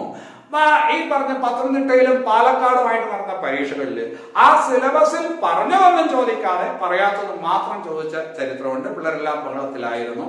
അതിന്റെ ഭാഗമായിട്ട് ഞാനും കുറച്ച് ക്രൂശിക്കപ്പെട്ടിട്ടുണ്ട്. അപ്പൊ ഈ പറഞ്ഞ അങ്ങനെ ഒരു സംഭവം ഉണ്ടായിട്ടുണ്ട് എന്നുള്ള കാര്യം ഒരു മനസ്സിലാക്കി വെക്കണം. അതുകൊണ്ട് തീരെ നിഷ്കളങ്കരായിട്ട് സിലബസിനെ അതേപോലെ കാണരുത്. കുറച്ചുകൂടി ഈ പറഞ്ഞ വിശാലമായിട്ട് അതിനെ നിങ്ങൾ കാണണം. എങ്കിലും തൽക്കാലം PSC വിശ്വസിക്കുക. PSC തന്നിരിക്കുന്ന സിലബസിനനുസരിച്ച് തന്നെ PSC ആ പറഞ്ഞ ചോദ്യങ്ങൾ തയ്യാറാക്കുമെന്നും അതിനനുസരിച്ച് തന്നെ അത് മുമ്പോട്ട് കൊണ്ടുപോകുന്നുള്ള ശുഭാപ്തി വിശ്വാസത്തോടു കൂടി മുമ്പോട്ട് പോവുക. ആദ്യം ഈ പറഞ്ഞ സിലബസ് നമുക്ക് 90 ദിവസത്തോളം ഉണ്ട്. 60 ദിവസം കൊണ്ട് അത് പഠിച്ചു പൂർത്തിയാക്കുക. ആ സിലബസ് 60 ദിവസം കൊണ്ട് പഠിച്ചു പൂർത്തിയാക്കുക. ബാക്കി 30 ദിവസം ഈ പറഞ്ഞ കൂടുതൽ കാര്യങ്ങൾ, ഈ പറഞ്ഞ അതുമായിട്ട് ബന്ധപ്പെട്ട കാര്യങ്ങൾ, മറ്റു ചില കാര്യങ്ങൾ കൂടി അന്വേഷിക്കുന്നതിനും അറിയുന്നതിനും വേണ്ടിയിട്ട് വിനിയോഗിക്കാം. അങ്ങനെയാണെങ്കിൽ ഈ പറഞ്ഞ പരീക്ഷ നിങ്ങൾക്ക് അനുഗ്രഹമായിട്ട് മാറും. ഒറ്റ പരീക്ഷയിലൂടെ ഒരുപാട് പരീക്ഷകൾ എഴുതാനുള്ള യോഗ്യത നിങ്ങൾ നേടും. ലക്ഷക്കണക്കിനുള്ള ആൾക്കാരെ ഈ പറഞ്ഞ അതിജീവിച്ചുകൊണ്ട് മറികടന്നുകൊണ്ട് നിങ്ങൾ ഈ പറഞ്ഞ ആദ്യ 10,000-ലോ 5,000-ലോട്ട് എത്തും. അവിടെ നിന്ന് റാങ്ക് ലിസ്റ്റിലോട്ട് നിങ്ങൾ ചാടിക്കയറും. നിങ്ങൾക്ക് അർഹതപ്പെട്ട ഉദ്യോഗം പല കാരണങ്ങളാൽ പല അവസരങ്ങളിലും നിങ്ങൾ ഈ പറഞ്ഞ ഉദ്യോഗമില്ലായ്മ കൊണ്ട് നിങ്ങൾ ഈ പറഞ്ഞ പരിഹസിക്കപ്പെട്ടിട്ടുണ്ട്. ഇപ്പോഴും ഈ പറഞ്ഞ പൊതുസമൂഹത്തിൽ ആ പരിഹാസമുണ്ട്.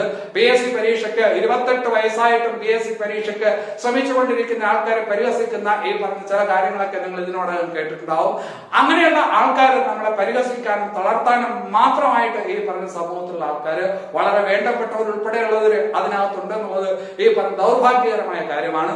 നമുക്ക് നമ്മളെ ഉള്ളൂ, നമ്മളെ പ്രോത്സാഹിപ്പിക്കാൻ നമ്മളെ ഉള്ളൂ, നമ്മളെ ഈ പറഞ്ഞ പ്രൊമോട്ട് ചെയ്യാനും നമ്മളെ ഈ പറഞ്ഞ എങ്ങനെയാണ് ഈ പറഞ്ഞ നമ്മളിൽ തന്നെ ആവേശം ഉണ്ടാക്കാനും നമുക്ക് മാത്രമേ സാധിക്കുകയുള്ളൂ. ഈ അവസരം വിനിയോഗിക്കുക, ഈ അവസരം തിരിച്ചറിയുക. ഉത്തരവാദിത്വം മൊത്തം ഈ പറഞ്ഞ നിങ്ങൾക്ക് മാത്രമാണ്. PSCക്കില്ല, നാട്ടുകാർക്കില്ല, അധ്യാപകർക്കില്ല, പ്രസ്ഥാനങ്ങൾക്കില്ല. എല്ലാ ഉത്തരവാദിത്വവും നമുക്ക്, പരീക്ഷയ്ക്ക് ഇറങ്ങി പുറപ്പെട്ട നമുക്ക് ആ ഉദ്യോഗം കിട്ടുന്നത് വരെയുള്ള ബാധ്യത മൊത്തം, ആ ഉത്തരവാദിത്വം മൊത്തം നമ്മൾ തന്നെ ഏറ്റെടുക്കുക. പക്ഷെ തോൽവിയിലും ഈ പറഞ്ഞ് കൈവിടരുത്, കൈവിട്ടു പോകരുത്. ഈ പറഞ്ഞ ആവേശത്തോടു കൂടി പഠിച്ച് ഇത് നേടിയെടുക്കാൻ തന്നെ ശ്രമിക്കുക. ഈ പറഞ്ഞ ക്ലാസ് നിങ്ങൾക്ക് ഏതെങ്കിലും തരത്തിൽ ഉപയോഗപ്പെടും എന്ന് തന്നെയാണ് ഞാൻ വിശ്വസിക്കുന്നത്. ഇതനുസരിച്ചുള്ള ക്ലാസ്സുകൾ തുടർന്നും നമ്മൾ ഈ പറഞ്ഞ ചെയ്യാം. അതായത് ഈ സിലബസിനനുസരിച്ച് ഈ പറഞ്ഞ ക്ലാസ്സുകൾ വരുന്ന ഈ പറഞ്ഞ ദിവസങ്ങളിൽ അപ്ലോഡ് ചെയ്യാം. അതെല്ലാം നിങ്ങൾക്ക് ഉപകാരപ്പെടുന്ന വിധത്തിൽ അപ്ലോഡ് ചെയ്യാം. നമുക്ക് മാതൃകാ പരീക്ഷ ഉൾപ്പെടെയുള്ള കാര്യങ്ങൾ അതിനകത്ത് അപ്ലോഡ് ചെയ്യാം. എപ്പോഴും മാസ്റ്റർ അക്കാഡമി നിങ്ങളുടെ വിജയത്തിനായിട്ട് കൂടിയിട്ടായിരിക്കും. എല്ലാവർക്കും ഇന്നത്തെ ക്ലാസ് ഇഷ്ടമായിട്ടുണ്ടെന്ന് വിചാരിക്കുന്നു. ഈ വിവരങ്ങൾ ഇഷ്ടമായിട്ടെന്ന് വിചാരിക്കുന്നു. എങ്ങനെയാണെങ്കിൽ ചാനൽ സബ്സ്ക്രൈബ് ചെയ്യുക, ലൈക്ക് ചെയ്യുക, കമന്റ് ചെയ്യുക. നന്ദി.